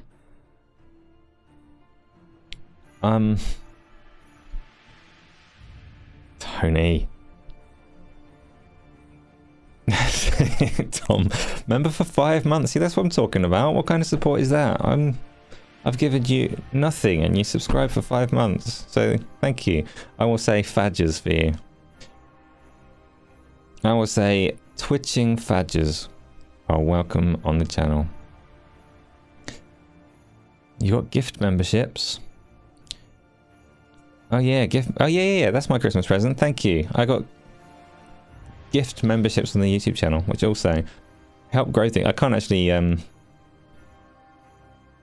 there's quite a lot of members for this channel for how small it is, which is massively cool, so thank you. Sound Grant, you'll wait until Xbox links up with Quest before you invest. Xbox is not going to link up with Quest. No replicant. Don't encourage him. That was a one-off. Xbox isn't going to link up with Quest. It would be nice if they did. But beyond the terrible cloud streaming app that you get, don't see it. Microsoft are stopping support for mixed reality on Windows as well. Which means anyone that bought a Windows mixed reality headset, and the Reverb G2 was like the last of its kind, but the Reverb G2 was still quite a well-regarded headset a year ago. Anyone that managed to pick up a discounted Reverb G2 last year is going to lose that functionality entirely if they update Windows. Sucks for them. Fortunately for me, I do have other options. But are you a founding badger? Yes, Connor, you will be. Founding badger is a manual role, so I'm going to need to go on there and sort that out. But yes, everybody that is a member before I hit that 1,000 mark is a founding badger. So there's a bunch of you that are going to be there. And at the moment, you'll be like, well, everyone's a founding badger. What good is this? It means you get all the perks forever, and it will become more prestigious over time. So you certainly are. And well, no, episode 13. You're not a founder. Maybe episode 13. We'll consider it.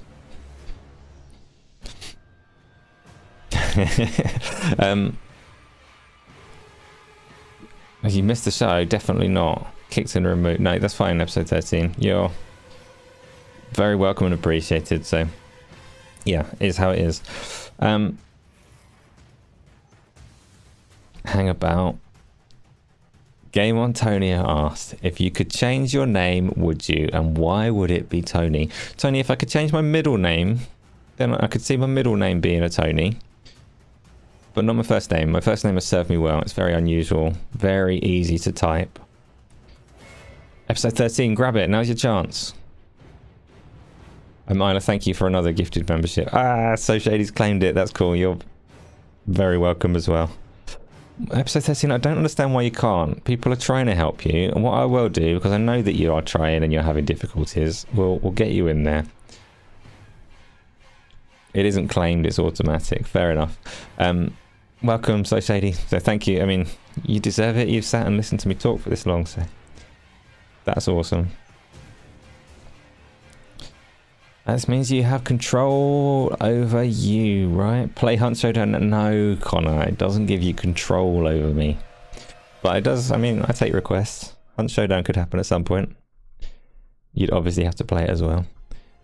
Easy to type? Come on, Tom. That's not an attempt at my name. I'm not having that.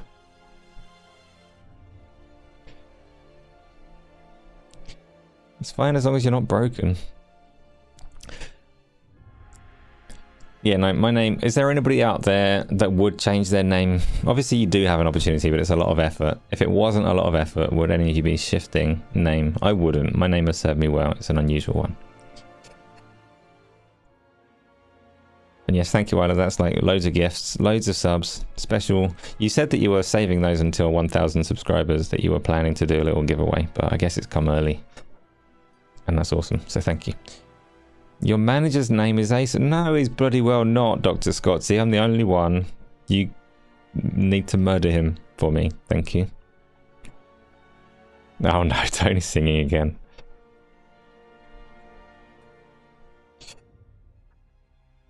What's your middle name? You can't say you hate it and not share it. Joe, you're changing your Xbox name. You're Foo Fighter at the moment, aren't you? Change it to Joe. It makes it easier for me to keep track of. Pete, you wanted to be a Scott or a Mark, but not anymore. No. You don't like your middle name because it's not... Yeah, I know why you don't. Not because that's not me saying I agree it's a horrible middle name, but I know why you don't. Okay. Okay, next question, please. Pete, your middle name is Guy. Pete Guy. Pierre Guy. Pedro Guy. Steak Bake 3000. Why not, Joe? Why not? I don't know where that's come from, but... It's not going to help me remember. Like, Steak Bake is Joe. When you're good with your name, your middle name is something else. What's your middle name? Episode 13 is an Anthony. Episode 13, you're opening up now. You used to be so secretive. Nobody was allowed to know your name until everybody knew your name. And now we even know your middle name and the lack of H. This is how people get hacked. You soften. Isla, could you bring up the next question, please? Oh. Don't remove the ooh, Tom. I like it.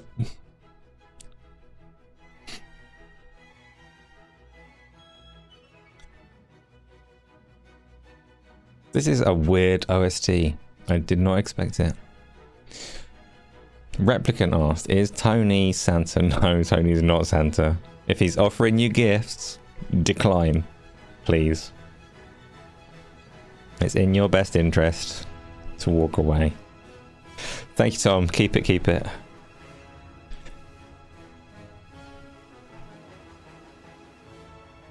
Baz, no one cares about what? Tony is the opposite of Santa, quite possibly. Tony's giving Connor gifts, yeah. Broken man. Right, next question, please. 26 members is loads, so I can believe it's right. That's loads. Thank you. Game Antonio asks, why does your shirt remind me of that movie, A Night at the Roxbury? I've never heard of that movie. Is it suitable for people of my age? And does anybody else know why would my shirt remind Tony of that movie?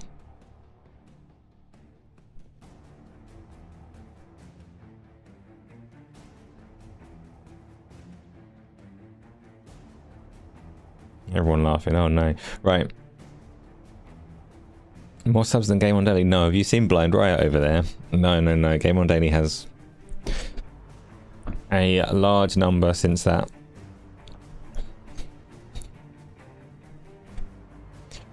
Oh no, I just turned my quest on by accident with my foot. Right, Connor. If you could only play one game for the rest of your life, what would it be and why would it be Hunt Showdown? It would be Asheron's Call 2. Because then it would mean I could play Asheron's Call 2 again. And I could grind that game forever and ever and ever. As it happens, that game is defunct and can't be played anymore. So you'd have to go for the most expansive game you could, right? Well, no, that's not true. Rocket League would remain perfect forever. Rocket League is like the only perfect game that exists, I think. So it would be foolish to choose anything different. It will be a pancake game. Yeah, episode 13. It will be a pancake game. Because I can't spend the rest of my life with a VR headset. Or maybe I could. Maybe Skyrim VR is the answer. I am destined to die in Skyrim VR. So, Connor, the answer is Skyrim VR. If you're talking pancake games, Rocket League. If I am the only person enduring this existence, so it needs to be a single player game.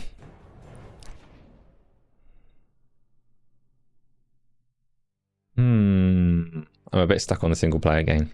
Is there a single player game that any of you would play forever? Tetris is a great movie.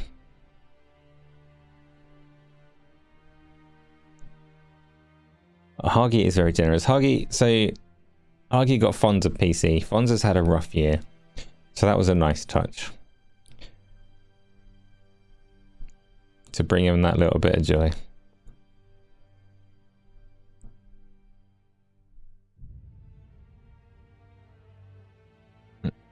At this point, Fortnite is probably a sort of... Well, Fortnite's not a game. Fortnite's a platform. It's cheating. You're right, though, in that it's ever-evolving content, so that's a shortcut and a cheat answer. I'm taking the game to be static. It can't keep evolving over time. No, 2023 has been ridiculously rough to Fonz. Who had a buffer? Stop having buffers. Has there been one? No, the connection's solid. It should be fine. A couple of people have said that they had some things going on there.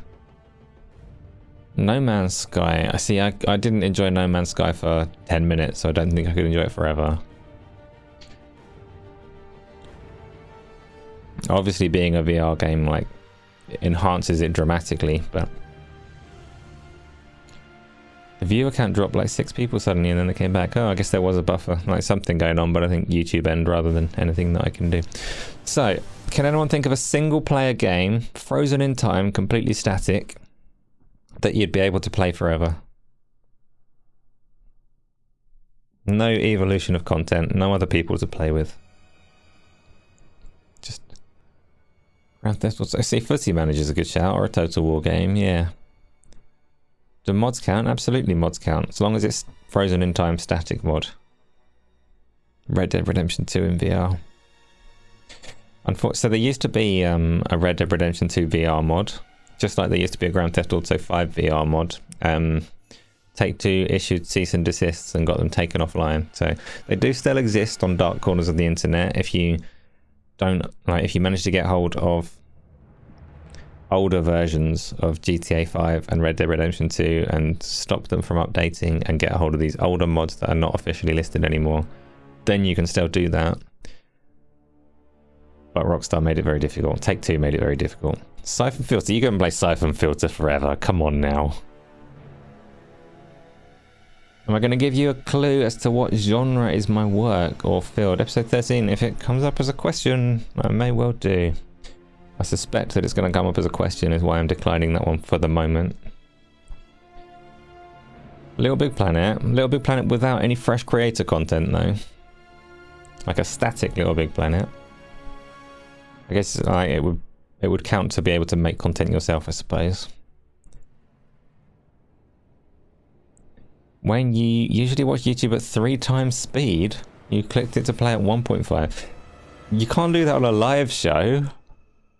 Unless you're way behind, like, you'd end up somewhere in the future hearing things that I haven't even said yet.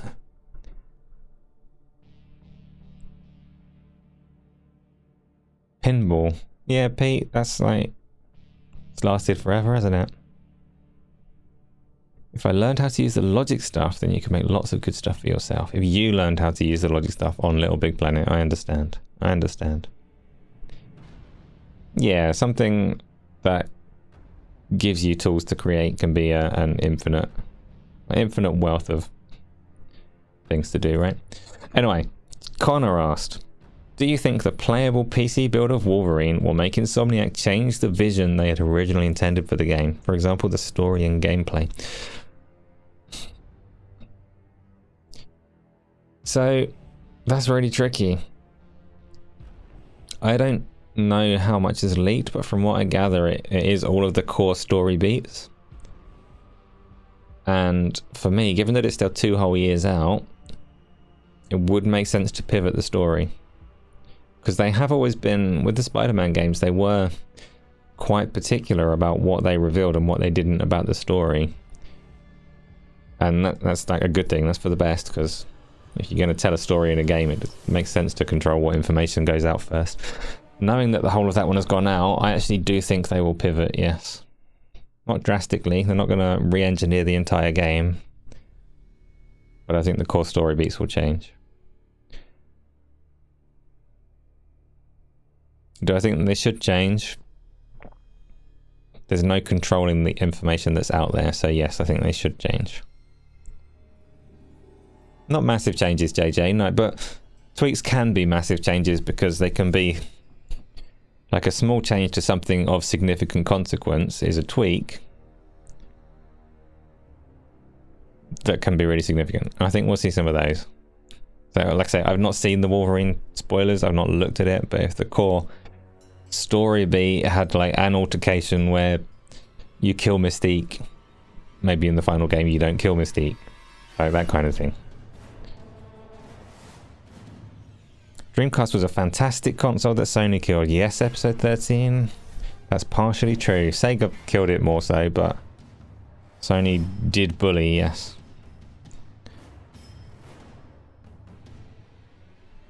And yes, Replicant, the leaks are pretty full on.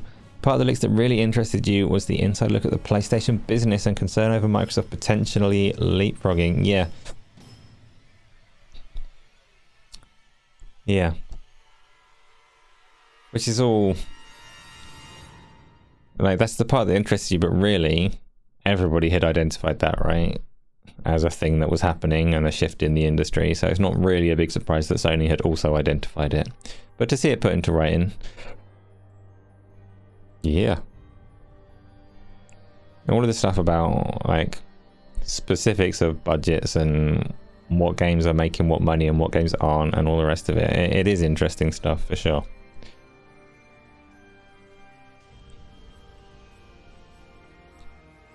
You want Jet Set Radio Future on back compat? It's weird that it isn't it? Sega are quite open to such things. I guess it's a music licensing issue or something like that, but you know, you'll get all the new Sega stuff and maybe some of it will be good. We didn't talk about that today, but definitely interested to see what they do and definitely scared that they'll fuck it all up because Sega are Sega and industry commercials are a challenging thing right now. The new Sega stuff looks class. Yeah. Yeah. It depends either. Have you already brushed your teeth or not? If not, you can do French. If you've already brushed them, do Ukrainian.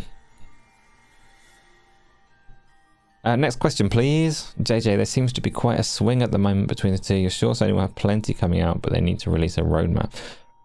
He needs to deliberately release a roadmap. Yeah, Sony have been too quiet about the next couple of years for sure. And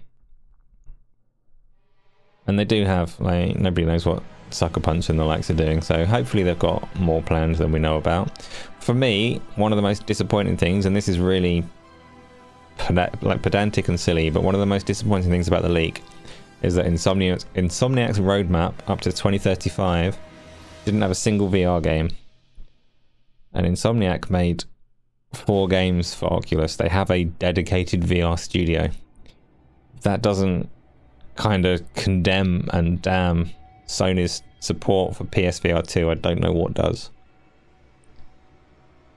I'm always, whenever PSVR 2 comes up in conversation, I always say, like, I'd love to be able to wholeheartedly recommend it, but Sony have given no signs of life, like, from their own studios. And then when the Insomniac leak comes out and doesn't list Insomniac's VR studio doing a thing, it's like,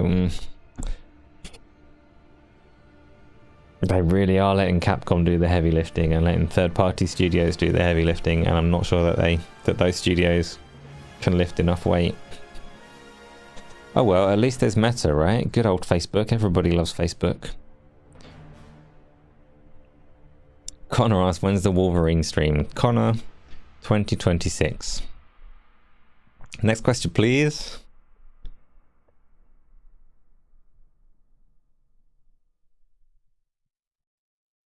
What is going on there? Does anyone else wish Marvel would just move on from the video game industry? Why do you want them to move on from the video game industry?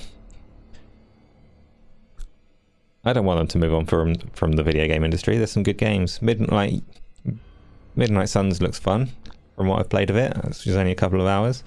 There are good stories to be told in the X-Men universe. There are good stories to be told in several of them. I think perhaps wanting studios to move away from Marvel might make more sense than wanting Marvel to move away altogether. Films, on the other hand,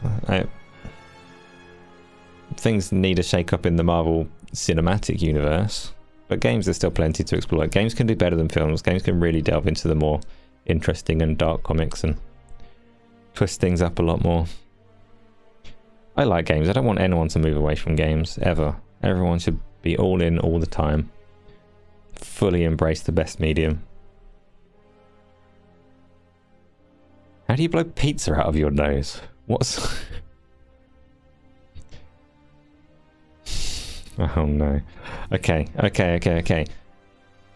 Connor, what's the one food item you would erase from a Christmas roast dinner? Black pudding. I've never had black pudding on a Christmas roast dinner. I'm cheating with an answer that makes no sense. So I'm going to go salmon. No, I've never had salmon on a Christmas roast dinner. I'm not a fan of sprouts. Easy answer. Get rid of those. What, episode 13? Don't tell me you like salmon. That's disgusting. Your dad likes sprouts, just give them to him. That's like a half-hour drive. But okay, deal, I'll do it. You'd rather have Insomniac work on 5 new IPs than what they have planned. Yes, Joe. I don't disagree with that. Necessarily. X-Men's a cool IP. I'd quite like to see what they do in the X-Men space. But of the roadmap, yeah, new IPs are probably the more interesting prospect for me. You got a puncture? Yeah, I'm not having Christmas lunch at home. So it's half hour from the in-laws. Maybe slightly, probably a bit less, but I'll be drunk, so maybe a bit longer. Stuffing is amazing, yes. Sprouts are not amazing. Pigs and blankets are God. Don't eat God. So we're all agreed that it's sprouts. Next question, please. Marvel makes more money. Yeah, Marvel's a safe bet, obviously. That's why they're everywhere. They're a safe bet. They also take a bunch of the money. Like, in theory, if you're Insomniac and you can sell 10 million of a game guaranteed, which I'm not saying is what Insomniac can do, but in theory, if they could, obviously a new IP selling that much will be more valuable than a Marvel IP selling that much, partly because they own the IP and partly because they don't need to pay Marvel for it. But risk mitigation, the Marvel thing will sell. Game on Tonio asked, how much for a weekend getaway with me? You know, it's included in the badges tier. The founding badges all get a weekend away, if ever that becomes an available tier, which is not at the moment, but just keep it in mind for the future. If ever that becomes an available tier, you've already got it. So, next question. They are like baby cabbages, sour and grown. I did a whole presentation in secondary school explaining just that, which was weird and a strange memory, but I did.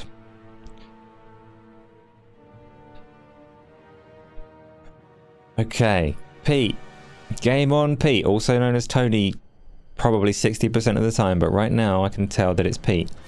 We all want to know what make and where you bought the coolest Christmas shirt ever. Thank the Lord you didn't go for a jumper. Yeah, I wouldn't wear a Christmas jumper. That would be ridiculous. This is actually quite a nice Christmas shirt. It's really comfortable, and if it was available in non-Christmas designs, then I would wear it all year round. But as it stands, I don't know where it came from. I can't remember. So I can't answer. I'll try and figure it out. Must be like a label somewhere, right? But it's a nice fabric. Good t-shirt for once a year. Thanks, episode 13. Sprouts are godlike. Who are you? Joe, that's wild talk. Nobody. I've never met anybody that genuinely likes sprouts. I've met Isla's dad, but he's just putting it on. It's been an act for years. Sprouts are greater than Marvel. It's a less important, less valuable license. Uh-oh. Isla's going to be right back. But I need another question. A report after I see the label?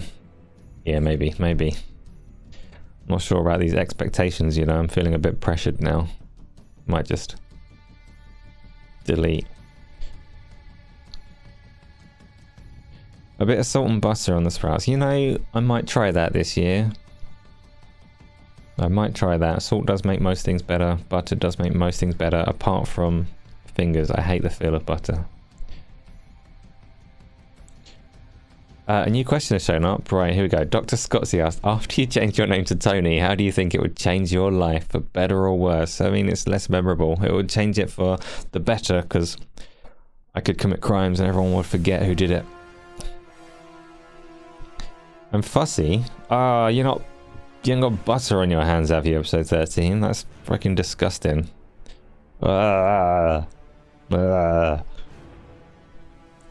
Gross.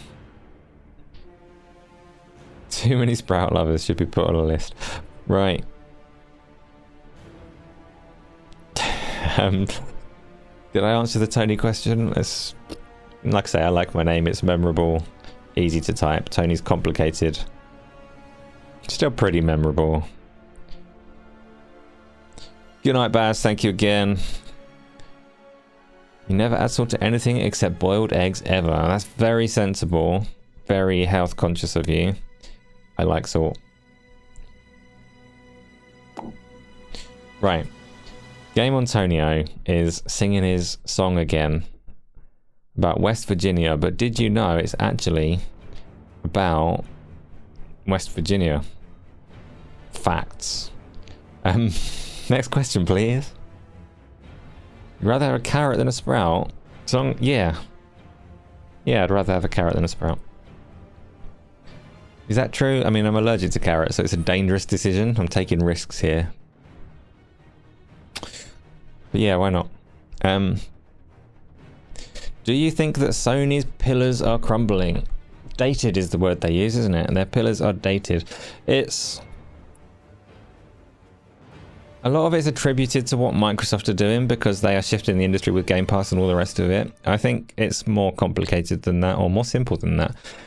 The pillars that they refer to have been crumbling since Gears of War 3, when people first started identifying that AAA budgets were out of control, and when the industry started shifting. So from Gears of War 3, like, Microsoft steered well away from single player pretty much from that point on, and insisted that everything had a tail of revenue because the AAA whatever economy just didn't make sense. And they needed to monetize further. They needed season passes and microtransactions and everything else that the industry has been doing. So I think that the pillars have been aging and crumbling for a long time, and Microsoft have done a better job of finding a solution than Sony. Partly because Sony had, so back in I think 2013-ish, when Cliff Bleszinski was talking about it, he specifically name dropped. He said you need microtransactions in games because you can't sustain AAA development unless you're an Activision, Take-Two or Sony. And basically because Sony's games were selling more, they had a safer buffer than most of the industry. They could sustain AAA development successfully for a little bit longer while everybody else was drowning, but they were inevitably going to drown as well. It's just going to take a little bit longer, and they were perhaps a bit complacent on that front because they have not adjusted as well. So whereas Microsoft have put everything into shifting the way that the business works, Sony are years behind in that sense, despite having just as much time to see it coming because they were that bit safer. And also like less maneuverable. Microsoft obviously have massive resources to be able to address the problem that Sony didn't have. So yes, those pillars are crumbling. I don't personally want them to crumble entirely. I don't personally want the more traditional model of game development to go away entirely. But yeah, it's what's happening. They dream of Nintendo's. Yeah, that's the other direction that Sony should be looking, is how you can be more like Nintendo if they want to be able to maintain their virtuous cycle. But they can't very easily do that either, so Sony's always been a slow mover. Normally though, in theory, big corporations, the bigger they are, the slower they move, but it's more, it didn't necessarily require agility so much as it required resource. So like Microsoft moves slowly in everything they do. They have to, they're huge, but they did at least have the buffer to make those maneuvers, whereas it's a lot harder. Like Sony might be able to move quicker, but they can't. It's a maneuver they can't execute in the same way. So JJ, in your opinion, they just need to go day and date on PC, improve their Game Pass equivalent and show their roadmap? It's not like, that's kind of an inevitable destination, but it's not as simple a step, because much like Microsoft did, like making that move requires undermining the console, the whole console theory concept, right? Way that it works. Consoles have traditionally always been about, you make these first party games not to directly make a profit per se, but to get that console in people's homes and then take your 30% from everything that sells on that console. So for Sony, there's going to be a tipping point where it absolutely makes sense to release everything onto subscription services and PC, but at the moment that's going to hurt them, and they're not. They just need to find a way to navigate those waters and get to that tipping point without crumbling. If it was as simple as put games on PC and subscription services and you'll make more money, then they would have done it by now. But it's harder for them to get to that point. I think we can all see that they want to get to that point, or they need to. But they don't have the buffer that Microsoft have to make those moves in quite the same way, so. The traditional way is unsustainable, Sauron Grant, but for Sony, the new way is unsustainable as well. For now. Not a Liza P soundtrack. The soundtrack has been identified, so Connor might chip in a minute. They do smaller and more interesting games. It's what I would like to see them do. But particularly now, like, that's if anything more challenging than it used to be. Without having that subscription model in place already. I guess they've sort of got it. A bit of a coincidence, Sony happened to release the news of 50 million PlayStation 5 consoles sold as the leaks were hitting. Can't really blame them for trying to mask it, trying to control the narrative. It wouldn't work. But yeah. Less Marvel. Yeah, everyone wants to see more of those. And this is one of the things that Microsoft are better at and the Game Pass model is better at. Because they can, like, Sony can't make a small game. A small game is still expensive, right? Like a AA game is for them maybe 50 million instead of 300 million. And it's still pretty devastating if it doesn't sell. And in a world where they're competing against Game Pass and all the rest of it and free-to-play games and all the rest of it, it's very likely that a £50 million game flops. Doesn't have the risk mitigation of a Marvel game. So, whereas Microsoft can do that, because with everything being on that established service, a flop isn't a flop. They are very well positioned to be able to have a much more diverse portfolio than Sony are, and it's where we need Sony to get, really. It's just not as simple as, like, flip a switch, put games on PC, become billionaires. Or they would have done it by now. Give it time. Things are moving that way. That's how you get there. You re-release The Last of Us 17 times. That's your buffer. That's how you navigate these waters. More pixels on the same game over and over. Job done. And to be fair to Sony, like, you can look at things that they've done this generation and definitely paint Microsoft as the consumer-friendly, delightful corporation. There's a role in the Discord server, by the way. It's absolutely fair game to take shots at every corporation. It's the correct approach, is to take shots at both. The God of War Valhalla DLC is a good move from Sony. A rare, hard, almost inexplicable, pleasant move from Sony. So it's not all bad. But yes, shots at everyone, please. Be horrible to corporations is the correct approach. Games constantly getting bigger is not the solution. No. Indeed. Sony are in trouble if their 2024 roadmap is quiet. Their roadmap, it's baffling that they don't talk about it. They do still have a reasonable... Their console ecosystem and methodology does still have some legs, I think.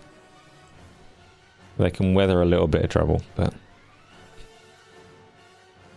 Hardware is a brutal market, and that's Sony's primary business. That's why their software plan is so fragile. Yeah.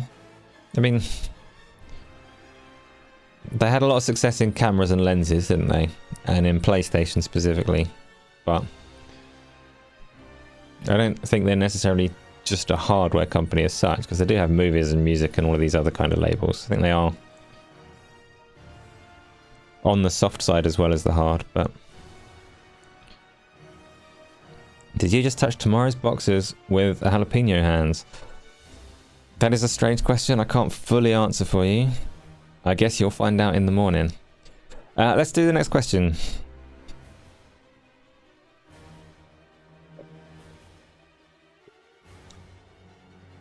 Alex, if Game Pass adds VT games, VR games I'm assuming, you can see a very big value. Microsoft don't like VR. There's not value for them to do that. I'd like to see it, but nah. Not going to happen. I'd be happy if Microsoft just let me play freaking Forza games in VR. That's the low-hanging fruit that they should really, really do. Connor, the problem Sony had was that they jumped into the deep end with live service, greenlit over 10, and have now canned half. They haven't canned half, or they haven't publicly announced that they've canned half. If they have, they delayed half of them. But yes, they do seem to have overstepped chasing that. Like I said on Go Live on Saturday, they seem to be where Ubisoft were 3 years ago. You don't want to be 3 years behind Ubisoft, but Ubisoft chased the live service dream with the likes of Hyperscape and found out that you can't chase that dream. It's not attainable. Sony are, unfortunately, yes, more so than their current pillars crumbling and all that kind of stuff. They're gonna suffer from chasing something they can't hit. But you never know. Like you hit one big live service game and you've changed the conversation entirely, so it's a gamble that seems unlikely to pay off, but you never know. Only I like VR. Nah, VR's doing great at the moment, Connor. VR's having a little resurgence. There's so many. Asgard's Wrath and Resident Evil 4 and the Lego Brick Tales one that's supposed to be amazing, and Assassin's Creed. Quest 3 is changing the conversation around VR. Valve have suddenly started making noises in PC VR space with their Quest Pro tongue tracking. No, VR's doing alright at the moment. This is like a relatively pleasant time for that technology after a rough couple of years. Lego Island 2, that's the one that you like, yeah. Lego Brick Tales, you never know, you might like that when you get your Quest 3. It lets you do stuff. Solve Lego challenges in mixed reality. But it's supposed to be a nice experience, like a good game.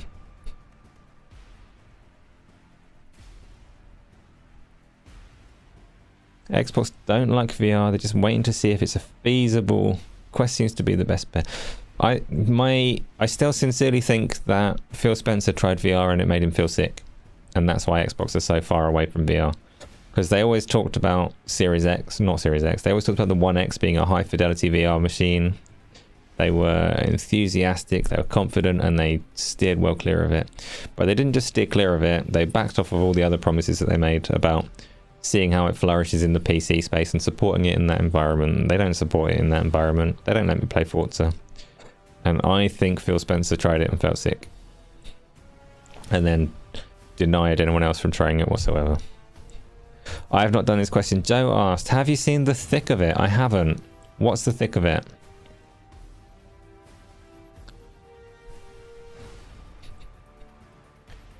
Microsoft stopped the AR sector officially. No, they've still got it because they still support the American military with HoloLens and stuff. But they got rid of the head of the AR thing, who was some like creepy sexual harassment guy.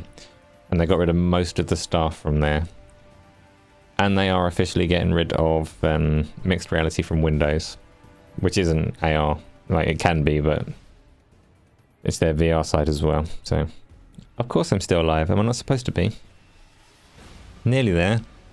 I'm live and... Oh shit, it's 25 past 11. These questions have gone on. That's brilliant. Right. Wayne has asked, should I wake the wife up, tell her that her stinky cheese smells like rotten flesh, and to throw it out? Wayne... If it's really, really bothering you, sleep on the sofa and leave the stinky cheese in the bed. Then she'll get the message. She'll wake up to it. Just leave it on your pillow in place of you. Unless you happen to smell like stinky cheese as well. Which I'm not saying you do, but, you know. Stick the stinky cheese on the pillow. Sleep downstairs. She'll get the hint. Next question. Phil is no longer in charge of Xbox. What? Why not? What's happened? Who's in charge of Xbox? Phil still kept his position, hasn't he? I know he's got Sarah Bond in charge of like hardware and stuff, but Phil Spencer's still overall top of Xbox, right?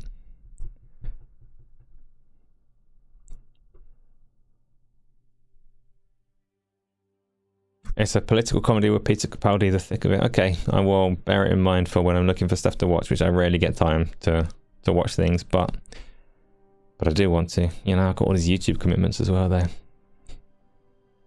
My relationship advice is the best advice. I mean, I still got one going, so I must be doing something right. Yeah, listen to me, everyone. Listen to me. Alex S has asked, or Alex SS, Alex's.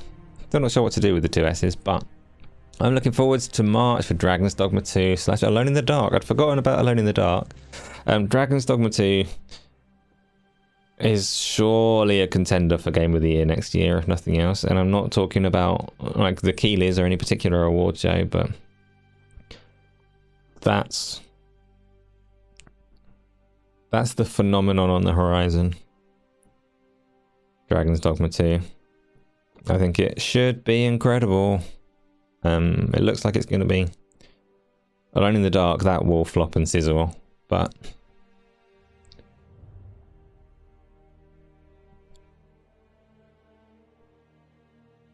you say, Alex, I'm not sure because my background noise removing NVIDIA AI takes the hisses out when I do them, so I need to avoid it.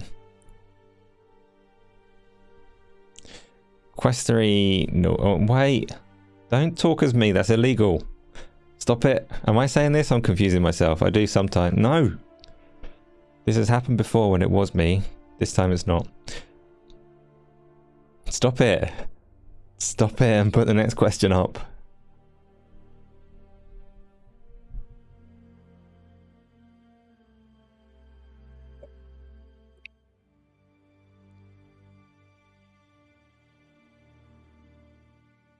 Massively illegal. Shouldn't be happening. Shouldn't be possible. But she doesn't have that much power. She does. Like, she can do community posts and things under my name. She shouldn't really be able to write those messages at me. But there we go. You need more power. Alex, I missed your question. I didn't miss your question. Like, did you really say I missed your question and not put the question in there? So I've got no idea what it is that I missed. That's cruel. You're a cruel, cruel man.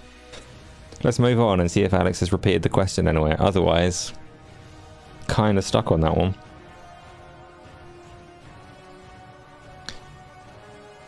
Omnipotent Guardian is what I meant to change it to, not Eternal. Next, please.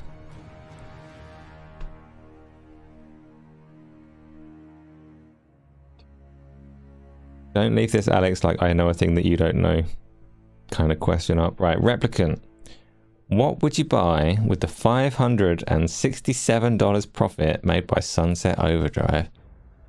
That's easy. I've got a couple of things I want for that kind of value. I would get an Elgato prompter so that I could stare at you all while I'm reading chat. And I would get a microphone for my VR content creation. Those are my next two purchases. In terms of what you're actually trying to get, trying to draw attention to, for me, because I'm not like massively greedy, when they come around and say this game made $567 profit, I'm like, fuck yeah, you struck the balance of price perfectly. That's what I want to see. That's what I'm talking about earlier when we talk about the correct price of games, and I talk about wanting a price that means you don't need to like diminish quality, you don't need to undermine your developers, but we as consumers, we want to pay for a game and have that kind of ethical line and standard met. Sunset Overdrive was priced perfectly for me as a consumer because it almost was a zero. I don't need profit to go to the shareholders. Fuck those guys. I need the staff to get paid. Bang on. Give me that. Perfect. Make another Sunset Overdrive. Make loads of games like that. I'm aware that that's not what the publishers are in it for and they want to make loads of money. But for me, I like to see that. Good job pricing that game correctly. Sunset Overdrive was good fun as well. Yeah, I liked that one. Still had, much like the Spider-Man games, it's Insomniac's weakness, the side content and the like 3 medal challenges. Those were bullshit, but it was funny and it had good traversal and fun weapons. So, Batman or Spider-Man? Connor, depends. If you're asking which one I'd rather be, that's a very difficult question, actually. Now I'm thinking, do I want powers or is money the power that I need when I want so much stuff? If you're talking about which games I prefer, yeah, in fact, I'm glad Isla skipped the question. Let's move on to the next one. It's too difficult for me. I don't know. JJ, but what are you, in what context are you answering? Are you talking about a Batman versus Spider-Man fight? Or are you, like, which one you would rather be? Or which series of games do you prefer? Because those are all, like Batman or Spider-Man, those are all the same question, but very different context and framing. And I don't know how the question was intended, so I'm gonna totally duck out, skip that one. Good work, me. So Wayne, do you think Spider-Man £23 and Miles £17.50 are worth the punt if you may not play them, but you might? Wayne, I steer clear of telling people what is worth what money, because it's such a it's a matter of perspective, and like value is a very personal thing. They say the beauty is in the eye of the beholder. That's bullshit. People can be beautiful and you can see it. Value is in the wallet of the beholder. I don't know what £23 is to you. I don't know what £17.50 is to you. Are those games worth that much money? Like, to me they are. This is why when I do when I'm doing game reviews, and I have in all of them I have a section on value, and it's not a yes no. I'm not telling people like this is worth the price that they're charging. I'm specifically telling you what you get in the package, and I'm not giving you a yes or no. I'm saying this is the price and this is what you're getting for it. Whether that is of value to you or not, how the hell am I supposed to know? You might have £1 million sitting in your pocket, and of course it's a good deal, or you might be struggling to get fresh cheese for your wife, in which case suddenly it's a much less good deal.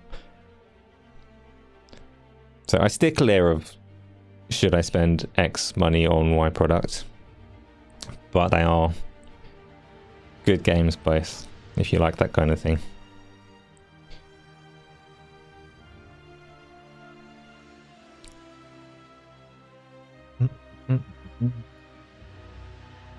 So you say Batman, you're a cop. Batman's a vigilante criminal, Isla. That doesn't make you a cop. Cops hate Batman. Probably.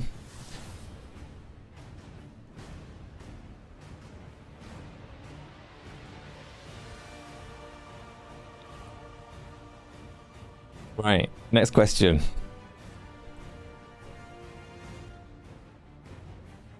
Where are we? 25 to 12. It's going great. There were some rambling topics in the middle, but the questions have been good. This is what I was saying at the start. Like, it's you lot that make all of these fun and worth doing. Skip the bits where I ramble about nonsense. Get these conversations with you lot. Perfect. Next question, please. When you've got them both on your PS5, well, that again changes the value proposition, but Punisher is the GOAT. You love a new Punisher game. Why not have all of you spit out what comic book hero you would like to see in game form, and what would be key to making it good? Like, what's the essential component to make a Hulk game work, or whatever else?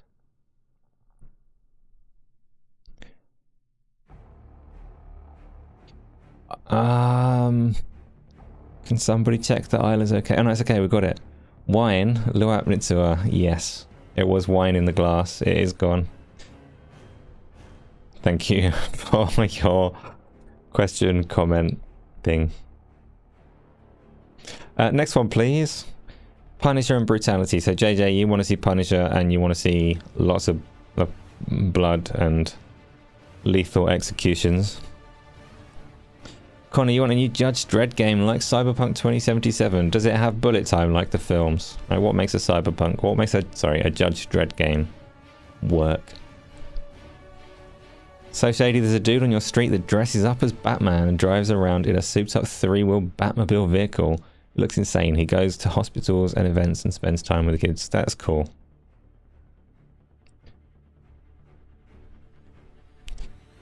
I hope that it's all a cover and he secretly fights crime as well, but dressed as himself.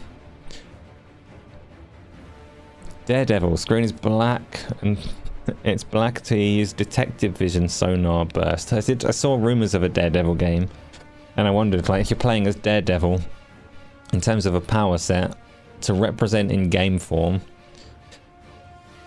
yeah, challenging. I guess it wouldn't be massively dissimilar to just play a game like normal and have Spidey sense, which is obviously not a good representation of that hero's power, but I don't really know how you'd portray it otherwise. So definitely fights crime and like good.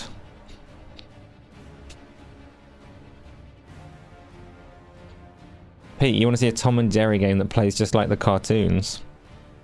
So Cuphead, but with different characters and less shooting, more frying pans. Sure, why not? Dr. Scott, so you want a Blade game by Arcane Leon? That might be pretty dope too. What's key to making that good? What do they have to nail in gameplay to make the Blade game good? Tom, you mean literally due to nanotech? Wait a minute, I've missed what you're following up. A Mackey's cheeseburger is worth 99p, always will be. That's the base for value. Well, noted. I can't argue. Right. Tony, you want a Gambit Dark Story, rated R, with no RPG mechanics, no leveling up. He learns new tricks, but that's it. No, that's an RPG. You just described an RPG. If you're learning tricks, role-playing game. He doesn't get powerful. He only unlocks abilities. It would be about him regaining his... Isn't he the one that throws cards everywhere? JJ, they just need to know the concept art. Yep. Connor, there's no good vampire games. Hopefully Blade can change that. You reckon there's no good vampire games? Some people really like Vampire. I got it, but I haven't played it yet. Connor asked, is this the stream where I tell the broken nose story? No, that was at 1,000 subscribers, right? I thought we agreed. Pretty sure we're not at that, so no, the broken nose remains a mystery. Next question, please.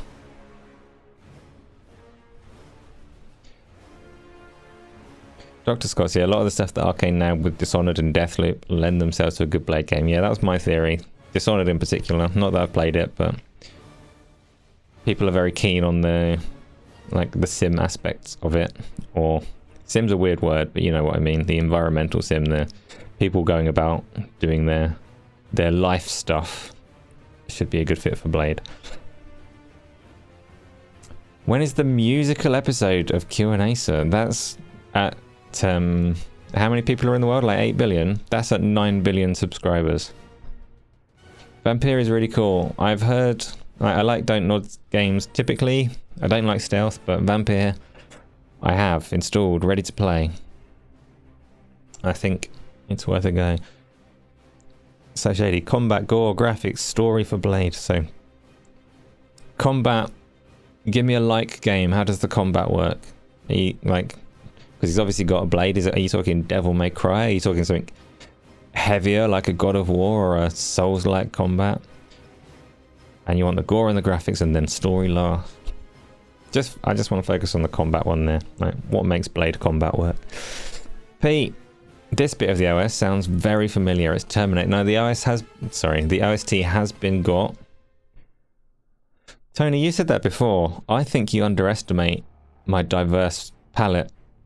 I think I like pretty much every game, even though I say that I don't like certain things. I reckon there's a good chance I'm going to like Vampire. Might even like it, like even stealth. If it's used right and doesn't suck, you never know.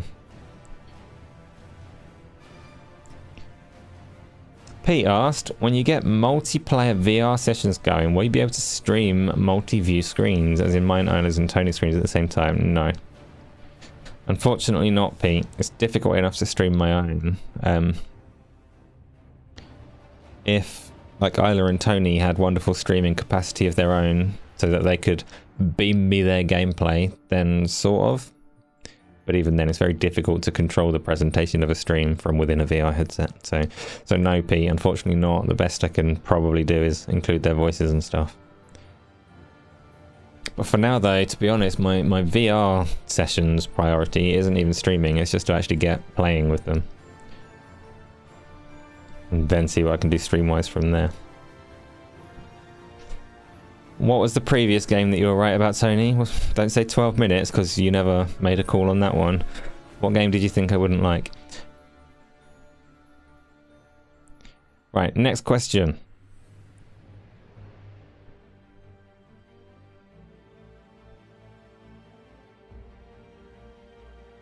Don't forget to leave a like on the way out. Yes, please. Likes are cool. And sure. Thank you, Connor. I'm not the kind of YouTuber that's good at asking for those things. But I'm sure they're useful. And comments and suggestions and anything, like any interactions are whether they help the channel or not, I don't know, but they're good to me. I appreciate them. Right, episode 13 asked, power trip. I think that's episode 13 on a power trip. He's enjoying the fact that he can leave whatever the fuck he wants in the Q&A box. Yes, episode 13. You've done it. Next one, please. You want apple pie? No, I want apple pie. Tom, asked who, what, where, and when. Next question. I don't know, Tom. I'm still reassessing the entirety of my life based on your profound revelation that a 99p cheeseburger is the basis of all value. So I've got a lot of reflecting to do before I can even think about asking or answering who, what, where, and when. There are no good apple pies? Oh, fuck. Cherry pies can be good, but apple pies can be good, and apple and custard pies can be good, and apple pies and custard can be good, and cherry pies and custard can be good, and an apple pie and a cherry pie and custard can be good. Come on now, Connor. Next question, please.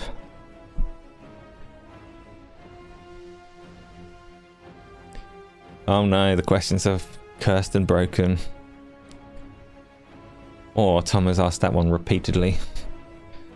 There are no apple pies. There is no spoon. Dave or Bob? Dave or Bob? Connor? What the fuck? Next question, please.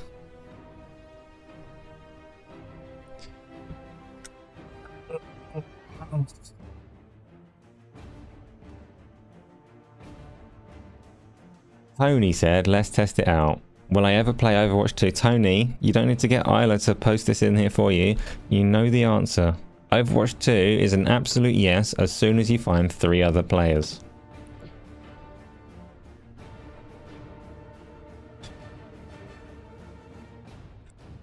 It's been 99p since as long as you can remember. Better than central bank currency, the cheeseburger. Fair enough. Isla has asked, did you explain that there's a channel in the Discord for Q&Asa questions? This is from the beginning. We did this one, right? It's reverted to the start. There is. I did explain. I will explain again. In fact, somebody's put something in there, so somebody's aware. On the brand new Game on Asa's Discord server, there is a channel. I'm going to wipe it every week, so you shouldn't put things in there like mid-show. But we can let this one slide. If you think of something that you'd like to have addressed on the Thursday, you can use that anytime during the week. Just stick stuff in there, and each time, I guess I should go and read it now actually. Each time I'll pop in there, have a little look.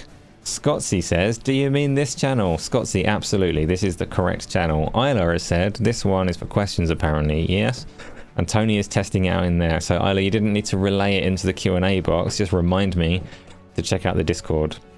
It's not the same as Q&A. If this gets really busy over the course of the week, I'm not going to read out every single message. But if you stick something in there, I will pick the good ones and try and go through them. And now I've lost OBS chat. Right. You didn't know that? That's cool. No harm done. You guess it's good for longer questions. It is. It's good for... You know, it's just an option. It's just there. You can have links. Yes, that's a good point. It's a good one if you've got links to like articles or images or things like that. Malfunctioning Eddie is doing stuff in there. Bacon. T. Is that Tom? Why is it T? Tom, have you called yourself just T? That's going to get real confusing. You're a founding badger. Okay. Anyway, yes, there are no bacons anywhere right now. No people trafficking. Generally, no people trafficking is sound advice to live by. Right, meth or crack. Do you know what, Joe? I'm not much of a drugs person, so I'll decline both. Thank you. And we're back to who, what, where, and when from Tom. Are there any more questions, like actual ones on the list? Comments and questions go here, address the end of the show. No, so we're there. So one last reminder to everyone that I'm freaking grateful that you're here to talk to me, so thank you for that. Again, like I said earlier, loads of tiers of YouTube membership. You're very welcome to support through that kind of thing if you want. You're also very welcome to not. I'm not an asshole, and I'm very glad that you're here, membered up or not, and things are gonna keep going forwards, and there's gonna be loads of cool stuff.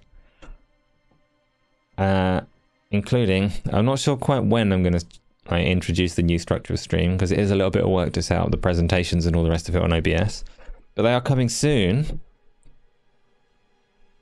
And yeah, much is going to change. Remember to hit the like button on your way in or on your way out, but not both. If you hit it twice, it doesn't do anything.